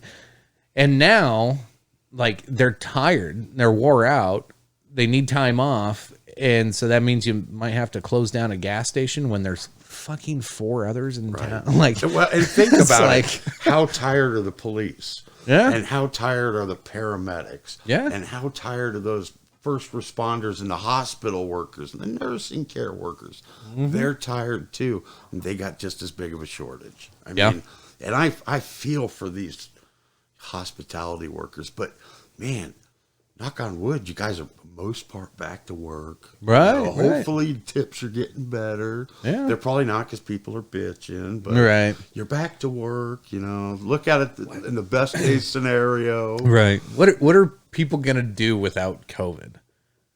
Yeah. I never even noticed it. Yeah. I noticed COVID, but in reality, I didn't let it stop me. I'm not an anti-masker, but I don't wear a mask. I mean, Casey's requires me to wear a mask. The post office requires me to wear a mask. I wear a fucking mask. But it's not one of those things, I'm taking my own life into my own risk. If I'm not wearing a mask, shut up, let me do it. If you want to wear a mask, drive in your car down the road with the windows up, cool, do it. I don't care. Doesn't bother me. I might giggle at you. Yeah, I might giggle at you. You might giggle at me, and it's cool. Yeah. If you want to get a vaccine, get it. If you don't want to get a vaccine, don't get it. But don't push either issue on anybody else. Just deal with it. But COVID, I took my kids on a bitchin' vacation. We rented an RV, did like 7 states and 5,000 miles and national parks. It was fantastic. Nobody was out anywhere. I know, right? We got front row parking everywhere in a fucking RV. But it was, it's terrible. COVID crushed people physically, mentally. It's still doing it financially, but you're alive, I had my heart ripped out of my chest. Yeah, it was my own fault. I was a drug addict and a filthy pig. I didn't take care of myself. My body said, you're going to break. Fix your heart. And so they fixed my heart. But I caused that. I'm happy to be alive every day. I don't give a shit what I did before. I wake up every morning. 2 thumbs up. I might be broken, but I wake up every morning. These people, they're back to work. Quit bitching. It's not Trump's fault. It's not Biden's fault. It's not Republican. It's not Democrat. World got a contagious flu. Get over it. Happens. Deal with it. Shit happens. Love your neighbor. It could have been a lot worse. Right. That's what I try to always remind everybody that's just gets all overworked about all this stuff. It's like, hey, everybody's got rules in place. Right. Like, follow the ones that you have to follow. Like, don't go to the businesses you don't want to. Yeah, nobody's saying put your head underwater and quit breathing. Right. All right? Right. Do what you can. If you really, really don't like something that they're telling you to do, find a way around it. That's right. Without hurting anybody if you can. Yeah, and if you still really, really hate it, find somebody who can do something about it, because I can't help you. That's right. It's like, I'm not the guy. There was some movie I was watching just the other day. Damn, what was it? It was really good. Actually, it was probably a shitty movie, but it was talking about how, I know what it was. At the World's End. Did you ever Simon Pegg? At World's End, or The World's End, or the British movie? They go bar to bar, getting all hammered at each bar. Yeah. And then they find out these aliens have traded people with, and they're like, I know which one you're talking about. But we're here to help you. We want to make everyone the same and equal. We all have a great idea to make you better. Think like us, or we're going to replace you with a robot. You know, Yeah. and I was like, oh, the parallels to today. Right. Oh, if I don't think all cuddly and rosy like everybody else, I'm the bad guy. Oh, they're going to somehow put nanites in me and turn me into a robot. Oh, shit, what's going on? My wife's like, okay, Craig, stop, calm down. You know, have a drink. Yeah, right. You're getting excited. Take a chill pill. Yeah, It's you're gonna be getting okay. excited. It's gonna be okay. Yeah, there's a few of those movies. God, what was it? They Live. Do you remember that one? The old Roddy Piper movie. Where he put the glasses on Yeah, and he yeah, could see the yeah. aliens. Yeah, Yeah, Roddy like- Piper, the wrestler, was in that. I need to go back and watch that because I just remember that was all about like being indoctrinated into like they're telling you certain things. And Yeah, you put the glasses on, the Yeah. billboard said obey. Yeah, it was like everything. I was like, holy shit! Like this whole year felt like that movie. Yeah. and I'm like, where's my fucking glasses, bro? Right, Like I want to right. see. Oh, this like, is a conspiracy theory's Yeah. wet dream. I Is this whole know. couple years? This has been crazy. yeah. I mean, it's entertaining. So if we're gonna live in a generation, at least we got a good entertaining one. Yeah, you got to find the ups and downs. Yeah, I mean, there's going to be downs through this whole thing, but you got to find your spot and just find a way to run enjoy with it. Yeah, who you gotta cares what other enjoy people? Let something. your freak flags fly. Do what you gotta. Just don't hurt anybody else. If you make somebody else mad, empathize with them a little bit. Yeah, you know. a little empathy goes a long way. That's right. Doesn't hurt anybody. If they're still an asshole afterwards, then hey, like you can just walk away. Yeah, if they're an asshole, walked away or join them. You know, assholes love an asshole. So. Yeah, that's true. Yeah. So being here since the 70s, what's the one thing that hasn't changed from the earliest memories you have till today? What's the one thing, whether it's a thing you drive by or people that you see, like what hasn't changed in your whole history of Norwalk? The schools. I mean, the schools are really good. They do. I give them a lot of shit. Administration, I don't know so much about, but the teachers really care about their kids. I was a piece of shit as a student. I was a teacher's worst nightmare, but they still cared about me. They didn't push me along. They tried to make me a better person. I got a special needs son, and man, they've just wrapped their arms around him and embraced him. And the schools, I can't say enough about them. You know, the people really care. Is it getting too big and too overcrowded now? Yeah. Do I want to pay for another $5 or $10 million school? No, but damn it, if we have to, you know, it's one of those things. But, you know, the police, you know your name. The people in town, you go into the businesses and they remember you. You go into McDonald's and the people in there are going to remember your face. And same with Subway and Ace Hardware. And even though we've gotten corporate businesses in town, you still walk into those businesses and you see the same familiar faces. Right. I worked in a business for 20 years here. Across the street was a drugstore that had been in business since the 50s or the 40s. And the pharmacist knew your name. He didn't know your address. Growing up, I didn't realize it. You know, I get in trouble with the police. They knew my name. They knew my address. They went and talked to my parents. You know, everybody knew each other, and it had that small town feel. It still has it.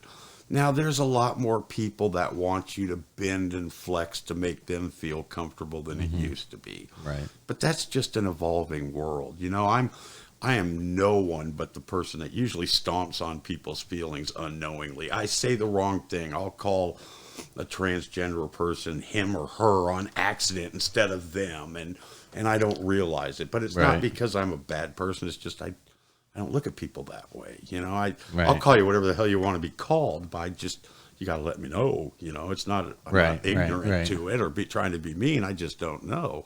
But the people in this town, they still have that feeling.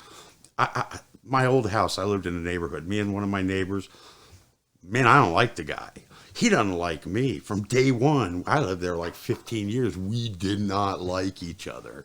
But he was really friendly with most of the people on the block. Now, I was kind of outside of their clique, And it was a streetwise clique. Well, there were still other people in the neighborhood that still liked me for who I am with all my flaws and all my family's character. Right. And they accepted us for that. Just because one little section didn't. Now, we could have pissed and moaned back and forth. We didn't. We just let each other live our lives. Mind your own business. Right. Where I live now, my neighbors kick ass. You know, I could throw wild, crazy ass parties and they'd show up. You know, they're just great people, and they're lawyers and doctors and attorneys, and mechanics and concrete layers, and we have all walks of life, from hardworking single parents that are really blue collar to top notch, you know, executive people living in the same neighborhood, mowing their lawns, raising their kids, and they know each other. We look out for our kids. I mean, no, am I going to yell at your kid for doing something they shouldn't? Probably not. It's not my kid. It's not my place. But if some asshole's driving down the street too fast, I'm going to yell at that guy because your kid lives here too. We don't need that kind of shit. But, you know, if you know your neighbors, then the city promotes it. They have these porch light nights, and the police will stop by and do coffee, and they try and get people involved. But fortunately, COVID's kind of slowed that. But it's this community's always been small enough that you can know your neighbors, and you can leave your house unlocked and not worry about your kids getting kidnapped and raped and, you know, all that rotten inner city shit, but yet still big enough that we have diverse groups of individuals. We've got mixed race families, and we've got adopted parents, and we've got hardworking immigrant families, but they're still all just the same thing. They're good families that want a better life. And, you know, economically, we don't have a real diverse culture. We don't have a lot of low-income housing in Norwalk, and we don't cater to that. You know, they're not building for that. Some people don't like it, but the people that are moving out here and paying $400,000 for a house, they don't want to live next to that anyways. So it's catch-22. But Norwalk's, you couldn't go for a better school. Teachers care about you. The class sizes are right, and for the most part, students are assholes to each other, just like every other school. It is always going to be that way. And that is school. Complain about it all you want. It's going to happen, but the school cares about your kids, and your neighbors care about you, and they care about everybody around them. So you don't find that in a lot of... I lived in Mesa, Arizona. I didn't know any of my neighbors. You know, I mean, Cops was filmed in my neighborhood, and I knew somebody won Ed McMahon in my neighborhood, but I don't know who either of them were, nor do I care. But here I know what, you know, my neighbor retires. I brought him a bottle of scotch. Yeah. You know. That's awesome. That's awesome. One of them passes away, we'll bring over a plate of cookies, you know. Comfort the family. And that's right. We might not know them on a personal level, but we know them. We know who they are, who their kids are, and their grandkids. And no, that's good. That's good. I was telling, I had Dante on here last week. Dante Powell. He's a comedian. He lives here in town, but he basically works in Des Moines. And I was telling him some of like my first experiences of neighbors here. And good, you know, the one particular one that stood out that was kind of bad, and it was just like, I just like anytime I have those experiences, I don't want to retell the story too much, but like, you know, if somebody's so upset about something that they can't come talk to you, and they, you know, whether it be a sticker on a car or a note or something, it's like, it's this weird this passive aggressiveness that some people have. I hope I don't see much more of it, but the more and more I think about it, the more and more I you know, we talked about the empathy thing. I think I continue to have more and more empathy the more and more I think about it. Like I sit there and think about shit like this sometimes, just quiet in the car as I'm driving down the road. I'm like, okay, if I had to put a sticker on somebody's car because I was upset where they parked, why am I upset where they parked? What could possibly be the reason for me to go out and do this? What kind of day am I having? And I'm like, okay, so, and yeah, it kind of walks back like, what? Okay, like maybe I've had a shit day. Maybe my home life's not good that day. I'm not saying it's always bad, but it's just, you don't know what your neighbor's doing either. Maybe they're having that day, or their dog pissed in their shoe, or who knows what. Or, you know, and then I start thinking, have I been offsetting to where I'm not inviting to somebody? Because I'm a pretty stay to myself kind of guy.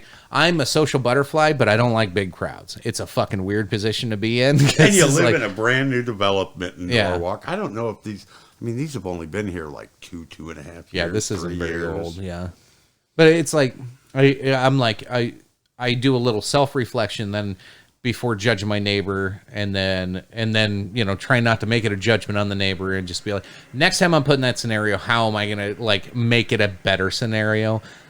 And that wasn't my initial reaction. It kind of took me like a good month or so to come to that conclusion, but it's okay. Right. Take the month. If you come to that conclusion, take a month to do it. Right. And I don't think people put enough thought into things like that. And actually, it's not going to ruin or make my neighbor's day that I've spent a month thinking about how to react to this. It's because I don't have... make their day. If I got you so upset you thought about me for a month, I'd celebrate it. I mean, I'd be like, oh, this Listen, dude, you don't want to know what else is running through my brain all the time. wait until next month, dude. I'm going to really get on it. But it's the human behavior thing. Like, it's not even a personal thing. It was just like, what drives people to do that? And that just fascinates me when something so bizarre like that. Now I just like, okay, I don't give a shit who you are. I gotta figure out what the hell's going on here. How does this click? Yeah. Like, and so that's kind of where I'm landing with it. I think I get a little bit more like I gotta narrow and button this up a little bit, but it's like, no, I think that's the ultimate response is now. Next time I have an opportunity to interact, how do I make it okay to acknowledge that you kind of pissed me off with the sticker thing initially, but I really don't care. Right. And it's okay to just come knock on my door. Right. I'm not a scary, mean person. It's okay. Like, Right. it's I'm like not putting up a sign. Right. Yeah. I'm not going to make a big deal about it. I'm going to make it fun. I'm going to make it funny, like relax. Like, it's just, but there's certain people in this town you can't do that. I know. So this neighbor that I had such a problem with, and he's not a bad guy. He's the generation above me, 10, 15 years older than me. He was the king of the walk-in school, and he grew up here, and he lives in the house he grew up in. And you know what? He's got roots in this family. He's got lots of family in town, and it's a great family, and they're nice guys, and they're nice women, they're nice people. And being in one of my asshole moods, I went on Facebook one day. He was just so anal about his yard. I mow my yard when the grass starts dropping natural seeds. I'm just one of those guys. kind of looks tall now. Yeah, I'm not one of those guys. And he was the guy that he mowed like 3 times a week religiously. And he had this riding lawn mower and a push mower. And man, his yard looked great. Made me feel bad because mine always looked like shit. But his always looked great. And he had one day, he was out pushing it. He had his push mower out there, and he had this new girlfriend, and his new girlfriend was mowing his lawn. And I just got this, I go on these tangents sometime, bipolar Craig, and I Facebooked, wow, my neighbor got a new lawnmower with a vagina, and oops. And it was on a group, and I didn't know he was in the group. Oh, it was shit. a Norwalk group, and he didn't say anything about it, but I thought it was, he's always got these John Deere tractors. He's always riding around, and here he's got his girlfriend over. He's got this chick out there push mowing his lawn. Now that's some control. What's going on? I kind of threw it out there as a jab, but as a joking jab. Well, he saw it, and he never responded to it. I didn't know he saw it. Like 2.5 years later, he goes, I caught that comment you posted a couple of years about calling me a pussy lawnmower. And I was like, no, dude, you took that totally out of context. No. I was saying you were a bitch because you had your woman mowing your lawn with a and that didn't go over well either. But I figured once he already held a grudge. You're like, I can't walk this back. Sometimes my mouth gets, it was one of those things, and I didn't dislike the guy. He kept a perfect yard. I kept a shitty yard. It is what it is. It is what it is, But he was so mad about just a little innocent comment that was joking, maybe an icebreaker. Maybe I was being an asshole. Probably a little bit of both. but he just Right. blew it totally out of context. I felt bad then about doing it, but at the same time, I didn't. I make you wonder if feel he like a thought dick about like it. that. I wonder if he thought about it like I did for a long time. Oh. Of how am I going to mention this to Craig? Right, and you know, it took him years. It took him until I was basically moving from the neighborhood before he brought it up to me. But it was That's like, hilarious. wow, it was bad. Didn't mean to offend him, but maybe at the time I did. I don't know. I think sometimes, yeah, you just. You gotta Hopefully, kind people of- can take a fucking joke. Right, Like, yeah, it's better than that than saying, you know, this guy next door is a real cocksucker, and I really don't like him a whole lot. Right. But instead, I threw a joke out there, and he probably didn't appreciate it. If he ever hears this, I'm sorry. I was a shitty neighbor. You know, I was a shitty person part of my life too. It's just who I am. I evolve. You know, I mow my lawn now. Well, no, I don't. My kids No, I mow don't. my lawn now. It's right on the lake, so if I don't mow, I look like shit for miles. So now Yeah. I have to mow. Yeah. That's awesome. We almost. I'm trying to remember. There was one house we looked at that was on the lake, and then there was two other ones like across the street from those that had the lake in their backyard. We almost bought a house over there. We looked at a few of them, but It's a nice neighborhood. You know, yeah, it's small. it looked gorgeous over there. You know, when my parents moved here in the 70s, it was like, do we build a house here on the edge of Norwalk, or do we build one in Lakewood? Or do we buy one that's already in Lakewood? Right. And the reason they had a house built in Norwalk instead of Lakewood is Norwalk had sidewalks, and Lakewood doesn't have sidewalks. And Gotcha. as little kids, my parents wanted to have sidewalks. Can't say I blame them, but Lakewood's just got little quirks and little charms like that. You Yeah. know, it's a good little place. So I like the neighbors around town. Yeah, you got to find the ones you get along with. Sure. You know, it Yeah, helps if you got watch out something in online. common. Yeah. Yeah. Be careful what you say online. People Yeah. are watching. Yeah. No, the online stuff's probably the best in this town. That's my favorite. That's my favorite thing about this town is, well, and then the banana thing. The banana thing is awesome. I don't understand other than like Fairway ran out of bananas a couple times, so just ran with it. There's a couple guys just went nuts with it. This AJ Duchesne guy and Alex Stombaugh. They just, man, they could find a fucking banana for anything. I mean, if you put anything on there, one of those two cats is going to come back with a banana meme for it. I don't know how they do it. It's just, I crack up every time I see Yeah. it. That and Alcafran. Have you run across No, that yet? what's Alcafran? So if you went to like Google Earth and you went to Norwalk, it didn't exist. Oh, really? It wasn't on any map. When any was GPS this? Just a couple years ago. Norwalk was listed as Alcafran. And nobody knows why, but there was no Norwalk. There was Alcafran, Iowa. Alcafran. Yeah, and so people started calling it Alcafran, you know, and it's just another I need to look into this. Yeah, now. look into Alcafran. Alcafran. Because it was a big joke. Everybody's like, what the fuck is Alcafran? Well, go to Google Maps and you live in Alcafran. There's some interesting shit on that Google Maps. Oh, yeah. I like going on vacation and spotting crazy shit. Yeah. You know, we found a BLM, you know, last year with all the BLM protests and riots and everything going on. Of course, I poked the bear. And in New Mexico or Utah, we found a BLM recreation area. And of course, I What posted is that? Bureau of Land Management Recreation area. Gotcha. But of course, I clipped it off the map and took a picture. I said, "Hey, I got the place for your next rally. Come here. They've already named it for you. Get the fuck out of the streets. You know, this is your place." And of course, I was a Nazi, and people hated me. And I'm yeah. a homophobe and a Nazi, and just Yeah. hate black people and have white privilege. No. I just find humor in the small things. You know. Yeah. That's How an old dare you? map. Yeah. How dare me laugh dare at, you. at things in the world that are funny. No.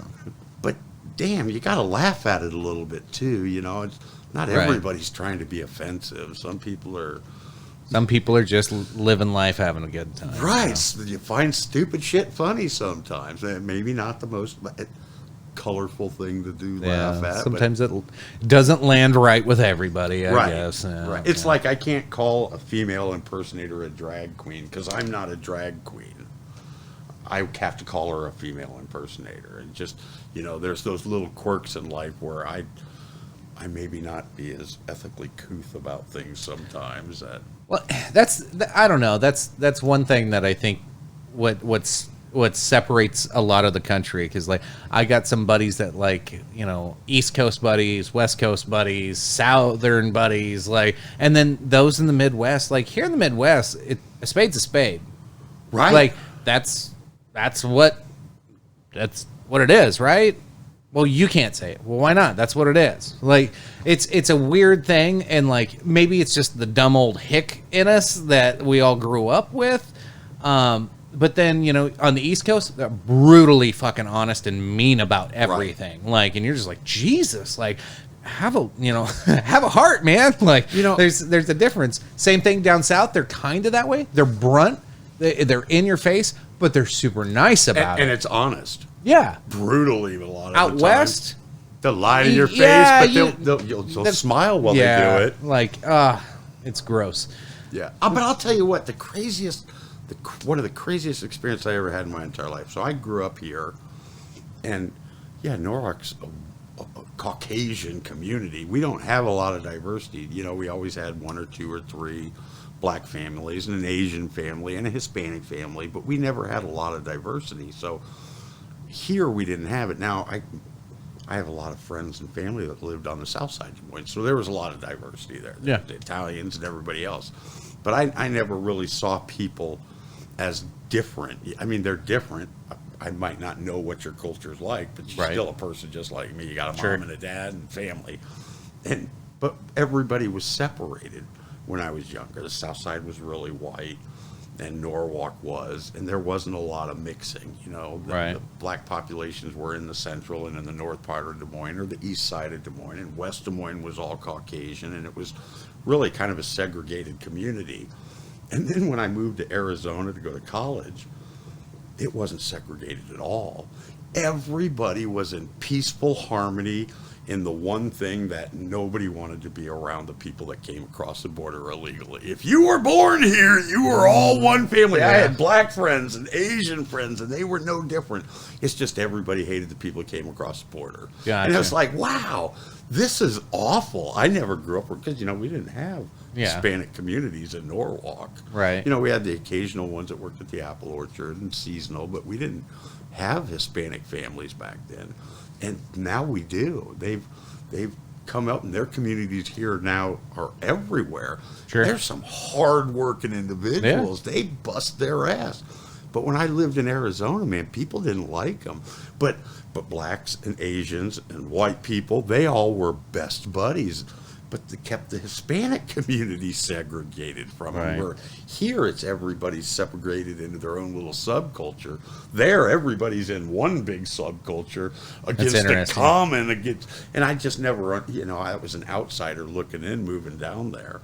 But when I moved back here, it's changed a lot. The dynamics of the city of Des Moines are a lot different. Yeah. Now, there's great big Hispanic communities on the south side and the southeast bottom and on the east side. And, you know, Asian communities inside of the city now. And, you know, there's still a lot of bullshit people hate, but it's a whole lot more diverse than it ever was before. I've been meaning to research more about like the history of Des Moines, but like I maybe I'm totally off on this, but wouldn't it had something to do with like the old like the old mafia like had when everybody was getting busted up and having to ship around and move, like a good chunk of them came down to Chicago Des from the south side of Des Moines was all Italian descendants. A lot of my friends, they're that little Italian descendant from the south side of Des Moines. They were all Italian businesses, whether they were mafia related or not. Right. There was just a huge area. South side of Des Moines was all Italian communities. And most people don't know there's a huge Jewish community in Des Moines. Really? Yeah, there's a great big temple on Grand Avenue. The grandest, in my opinion, old cemetery in Des Moines, Woodland Cemetery right downtown. It's got great vaults and tombs and monuments in it. It's just a beautiful cemetery. It has a great big huge Jewish district in it of underground tombs and really? I mean, it's a great old cemetery, but Des Moines, you know, it's always been segregated. You know, there's been incoming groups. You have the Jewish communities and the Italian communities, but it's changed. Those Italian communities now have transformed and are multicultural, and it's not just Italian on the south side anymore. Yeah. You know, Iowa's matured a little bit over the last 25 years. Yeah, yeah. Yeah, I grew up in Nebraska, and like we always, for the most part I was in Nebraska, but we always, you know, it was like, Iowa's just like another Nebraska, and like I said, I lived in Algona when I was a real young kid. And otherwise, I just drive through. Like, I've never stuck around, or, you know, I did a little work in Council Bluffs, you know, doing some projects and stuff, but that was about as much as time I'd spent. Little work in Spirit Lake. But, It's the same shit, small communities. Yeah, yeah, and I'm just like, and then living in South Dakota, Nebraska, here, it's like, it's really not that fucking different anywhere you go. Like, it's so fun to meet all the new people, but it's also really not, it's an easy adjustment in these Midwestern cities, you know, whether it be Sioux Falls, Lincoln, Nebraska, Right. here, like, it's an easy adjustment all the way around, because everybody's going through the same struggles, and all these little problems that are in Norwalk are little problems in Sioux Falls. Everywhere. Like, it's the same shit. And I guess I never paid attention to them before until I got here, because one, I have zero ties to this community at all. At least like South Dakota, you know, my sister's husband's family lived close by, and you know, we were busy all the time. There's so much to do all the time. And here, like, I'm busy working, I have no ties here. I don't know what the fuck to do. I'm figuring everything out, and I'm like, well, might as well meet some people while I'm at it. Like, it's you all know, new for you. yeah, and like, I'll do hobby and meet some people and figure this out. And then I started like diving into like some of these like little social issues that are popping up, and not to shit on them, but to like, is it really a problem? You know, whether it be like, Right. Oh, they flushed the storm waters in Norwalk, and now it smells like rotten eggs. right, like, well, I grew up in a town that had a fucking feedlot across the street. Right. We woke up in the morning and said, smell of money. Yeah, we Like, have no rendering plant. We don't have a pulp mill or Yeah. anything that really stinks a lot. but But if I lived where it was stunk really bad, I guess I'd probably bitch about it too. Yeah. I hate to minimize what those people have to go through, yeah. but at the same time, come on. Come on. Some of these smaller communities, I've heard. I don't want to call people out or anything, and it wasn't anybody here, but like, I've heard this in Sioux Falls, I heard this in Lincoln, but like, you know, some we talked BLM protests and stuff, you know, and whether it be like a defund the police thing, or, you know, do this, do that, change policy here, change policy there. In prior experiences, I've seen people like local people go, oh hell no, we ain't listening to this bullshit. That ain't gonna stand here. And then I come here, and I haven't necessarily heard that much. Again, I'm not very ingrained in the community and don't know a ton of people. So I bet a lot of people aren't going to run around and just start saying that shit out loud. But but that was a sentiment that I got the last time we would start seeing some of this stuff come up, you know, and it comes cyclical election seasons. Like, this isn't no secret. This time it was obviously more prevalent. I've had a lot of different ideas over the years on, you know, political stances. You know, it's you said you're a diehard Republican. Well, I wouldn't say diehard, because I don't like a lot of things about the Republican Party, but I sure like the fact that, well, if I earn my money, I should get to keep it. Yeah. You know, I want to spend my money on social politics really, really, really conservatively. but the whole church and state, church has nothing to Yep. do with religion, and abortion, it's none of my goddamn business. Yeah. You know, so there's a lot of Republican policies I just can't stomach, but Yeah. at the same time, I don't want to pay somebody who's able to work to not work. Right. You know, if you can't work, you can't work. Sure. But if you got headaches, that doesn't mean you can't work. It means you're going to be really uncomfortable at work. Yeah. You know. Yeah. But I've I like my guns. Yes. I like to be able to go out and shoot. I want to go hunt. I want to hunt what I want to hunt. I want to be able to curse and smoke. And if I want to smoke a joint, I should be able to allowed to. You damn The well should be able Republicans to. might not want me to, but we'll legalize that shit and tax it.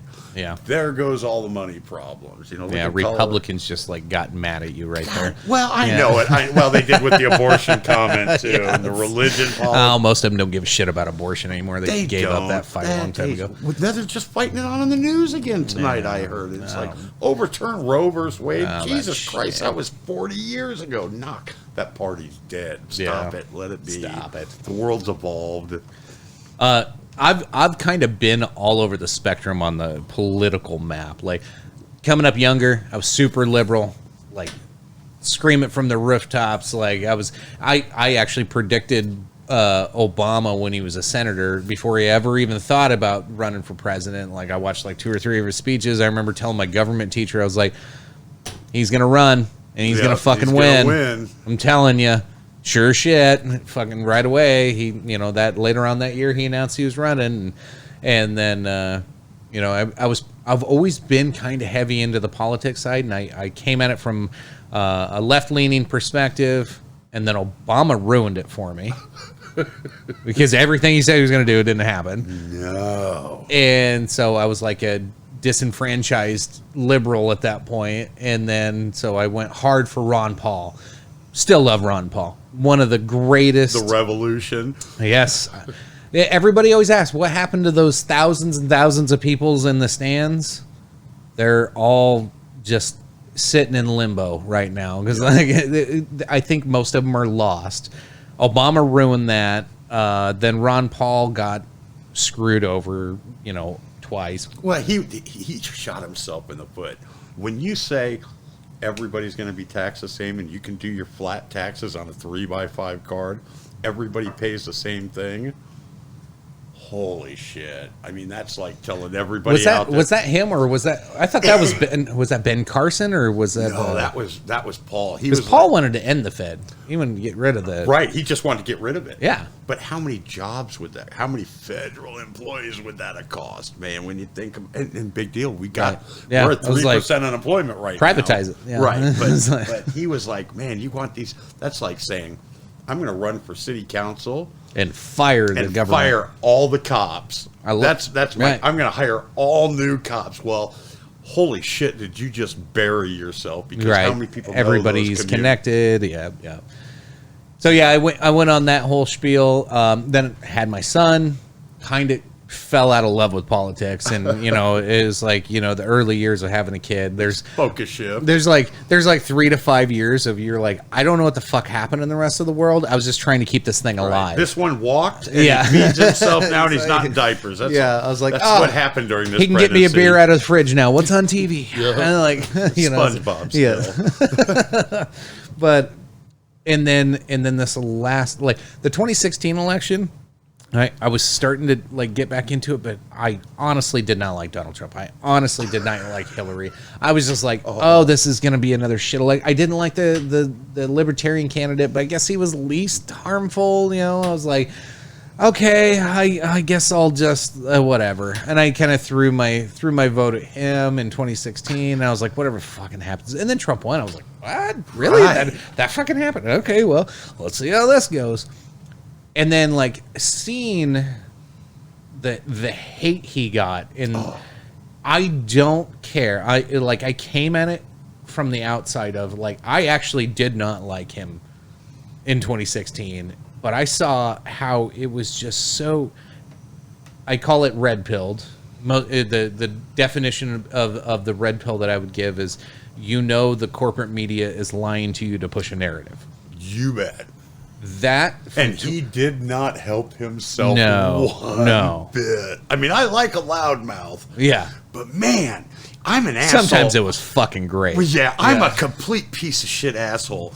But even I know, man, before you're like, I shouldn't be president and have a Twitter account. No, I should not hit send on this thing right now. And I'm a lowly nobody in Norwalk. I'm not the fucking president. But I have that thought process. But that's why people liked him. I know it. It was real. Well, you know what? Here's what I think happened. I think a lot of my generation, that are the middle-aged people that really pushed for Trump, Republican or Democrat, is so fed up with both extremes of the agenda. Yeah. And I think we got, garbage pail kids came back into fashion, and wrestling cards are back into fashion, and that pop culture is back into fashion. Ross Perot is the first person I can ever remember that was non-political. Yeah. That's a businessman that says America's business, let's run it like a business. But he might have won, but he got punted out because he was so detrimental to the Democratic Party. He was kind of a weird dude too. Yeah, he was like the Bernie Sanders of his time, you know. But he didn't have bad ideas, and people in my generation were like, well, maybe a politician can be somebody that's not a politician. And Trump, what a dumbass, man. I really like the guy because he's just not afraid to say shit, but. Man, sometimes you're like, you can deliver that better. Right. Sometimes you just don't have to say it. I mean, yeah, your daughter's hot. You don't have to tell everybody you think creepy. Your daughter's hot. That was creepy. My son's a good-looking boy. He's a prize bull. He is a good-looking boy. But there's only an extreme that I'll say about that good-looking boy, and he might have creeped past that little extreme just a little bit. There's a little bit past proud father there. Yeah. But I don't think he meant it bad. Right. He just doesn't think when he speaks, Sure. But I don't think Biden speaks when he thinks either. I think that's like, and that's where I'm kind of going with the like rounding this out is like I went from a super hard lefty as a younger. Now most people get more conservative as they get older, but like the more I learned as I got older and the more life experiences you have, and then I was just like, okay, well, I found out, most of what, was told to me before was a fucking lie. So why would that ever change? And I that was taught a teacher's political opinion, not the yeah. truth. And so, and then I see what happens to Trump, and it's not that it didn't happen to other presidents. The media's always been that way. I saw what Fox did to Obama the whole time. And Bush. I hated Obama, especially in his second term. And I would turn on Fox News and be like, "Oh, you guys aren't even giving him a chance. Like this isn't like I don't even like the guy, and you guys are just like raking him over the coals over bullshit." But they took it to a whole new level with Trump. Yeah. Oh yeah. It was in like MSNBC. You know what you're getting. You bet. Fox News. You know what you're getting. You bet. CNN was supposed to be like you get a little bit of everything, and you get to see, and oh shit, they just went off the cliff, and so like you don't get any. All you have now is polarized politics on news, right? If you watch the big network, that's right. So I was like, okay, so you can't. We've got 10 police killings and 15 shootouts and mass shootings because that's the extreme that makes the news, and not.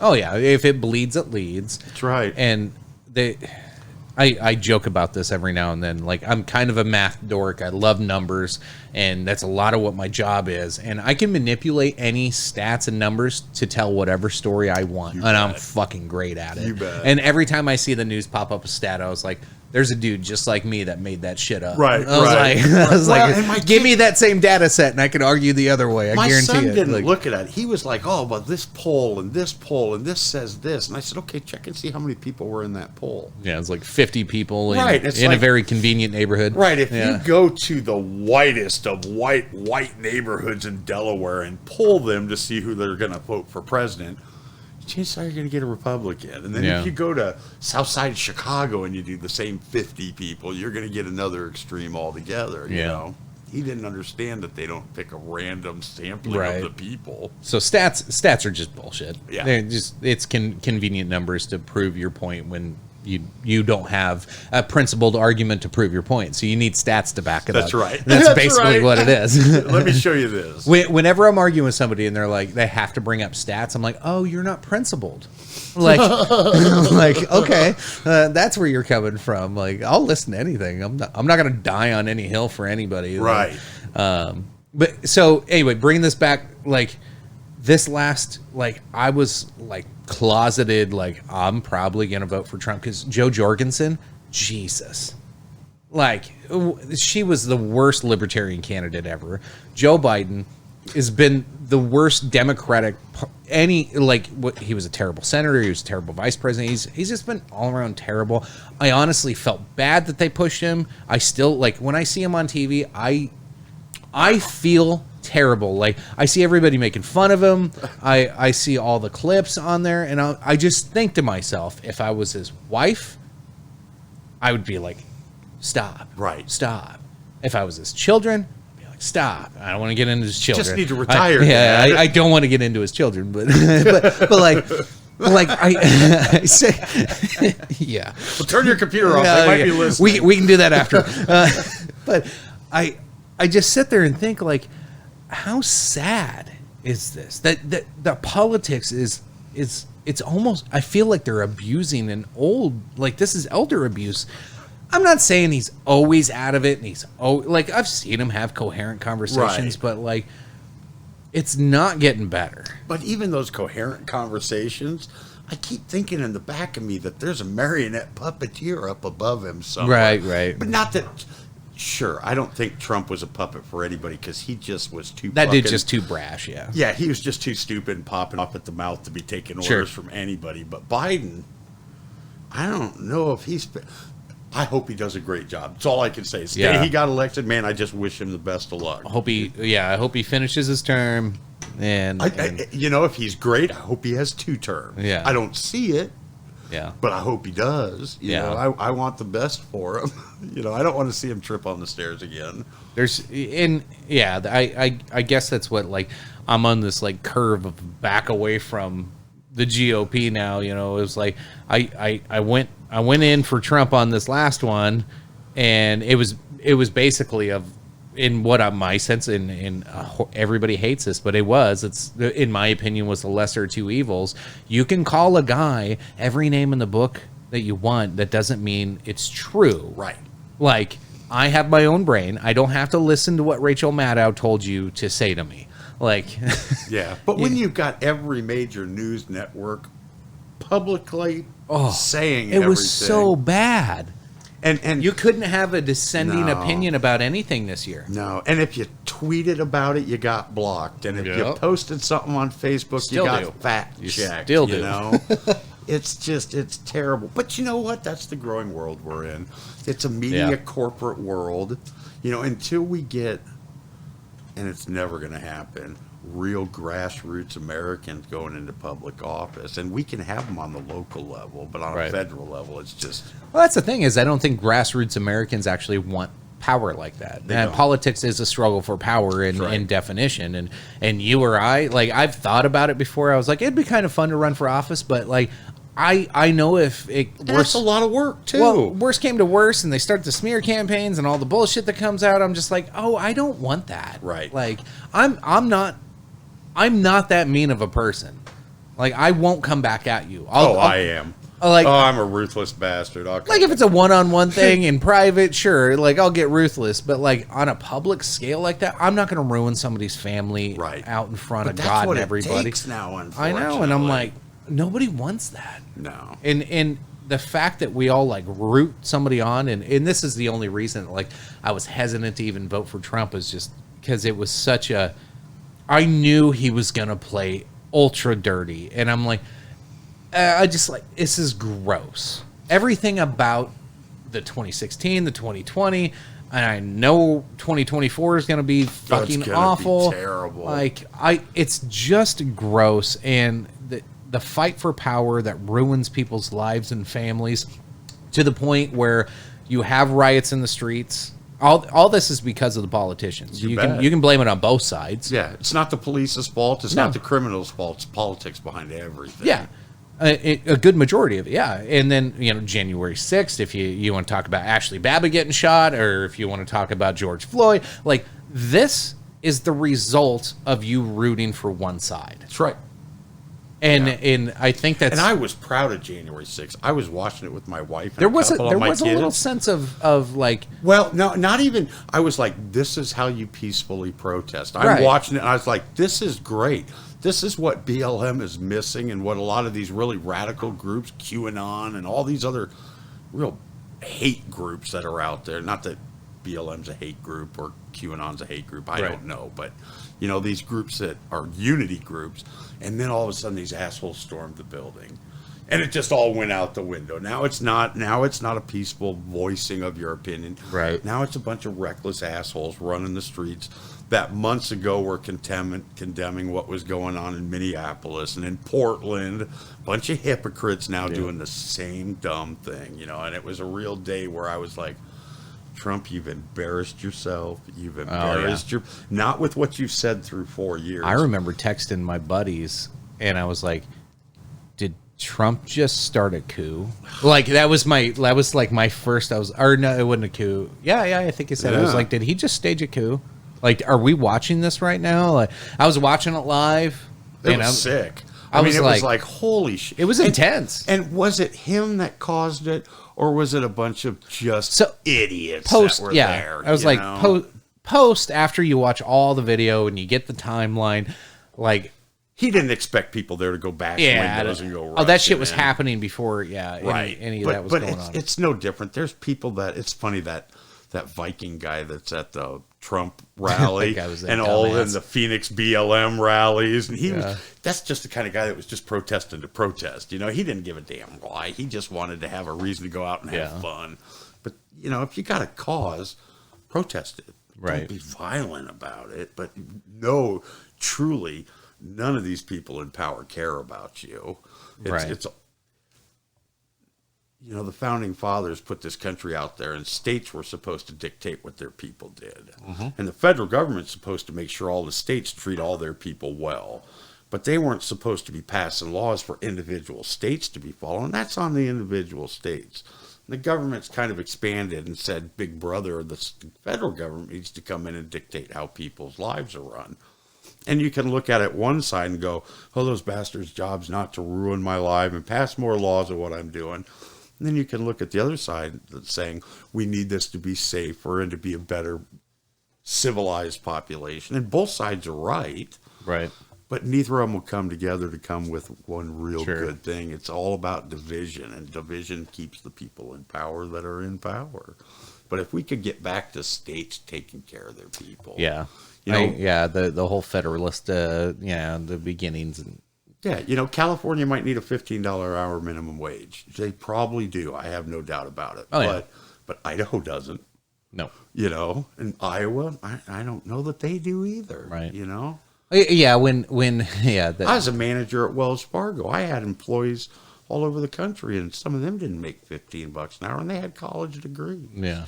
You know, I'm not saying that they were paid necessarily what they were worth or not paid what they were worth, but I think that's the one thing that's probably missing in school and college in general is letting people understand how to find the value of you. Yeah. Like, what are you worth? What are you willing to be paid for? What you were willing to do? Like, and people don't do that anymore. And that goes back to the come and go inconvenience thing. Like yeah.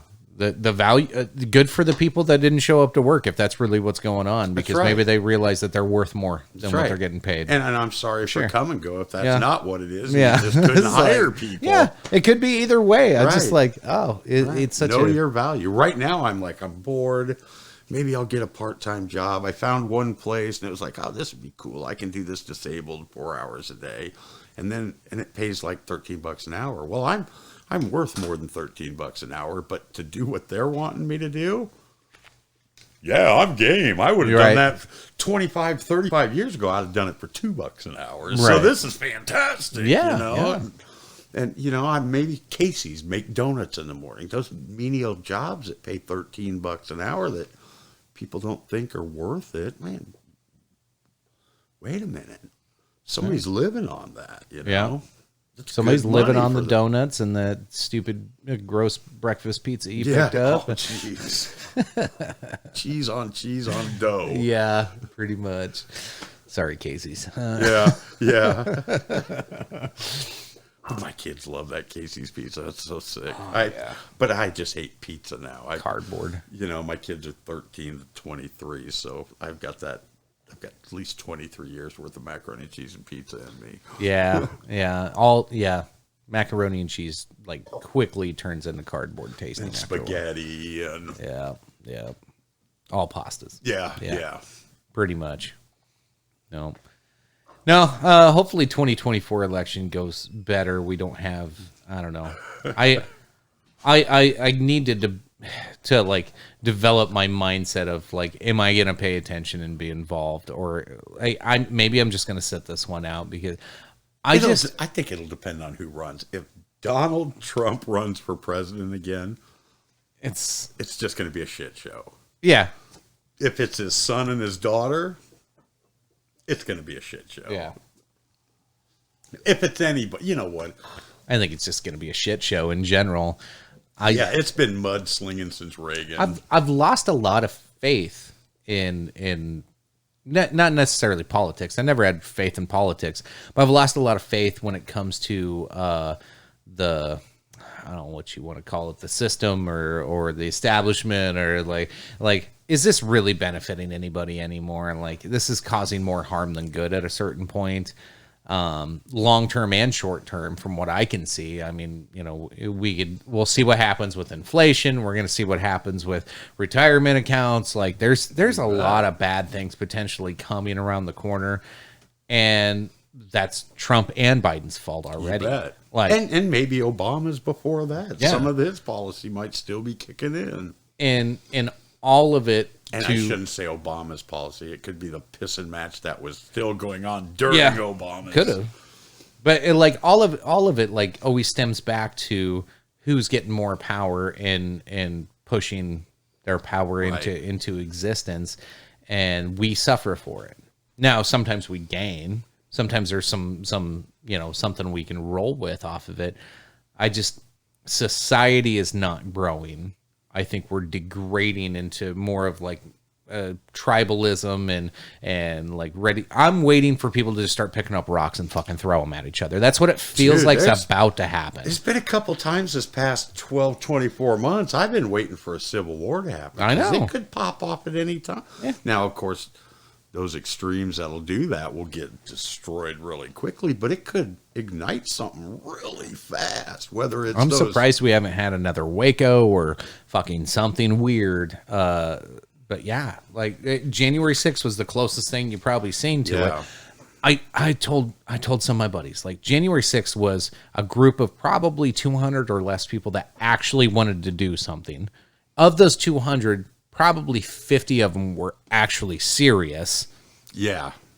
Out of like 17,000 people. Imagine if it was 2,000 people that were actually serious out of that 7,000. There would be a lot of... place would have burned down. It would have been a fucking totally different outcome, and God knows what the world would be like today. I mean, it was tragic what happened. You had a bunch of the whole followers. thing was fucked up. You had a bunch of pissed off people that stormed a place in anger, and a bunch of people that followed them. Yeah, you had little grandmas walking in going, right. Oh. But these people, they're charging for it. Come on. They're overdoing it. Yeah. Well, we're going to have a 9/11 investigation style thing on this. Why? Move past it. It's over. Yeah. It's over. You still look, it's still every week there's a new news article about it. Like, America's moved on. Yeah. Like, it's like, call it what you want. Some are like, it was a coup, it was an insurrection. I was like, it was a bunch of idiots. Right. Like, say it was that 200 people in the 20 or 50 serious people. Not a fucking one of them had a gun.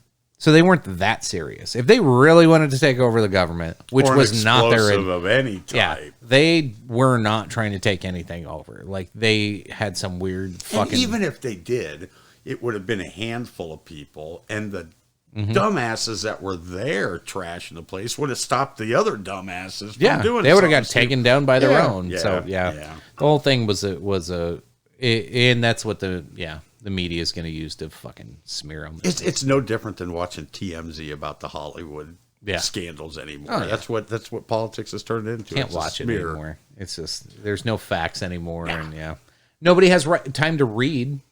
So they do. They have time to read tweets and messages on Facebook, and nobody will actually read facts and develop their own thoughts. No, poor people. Yes, sheeple.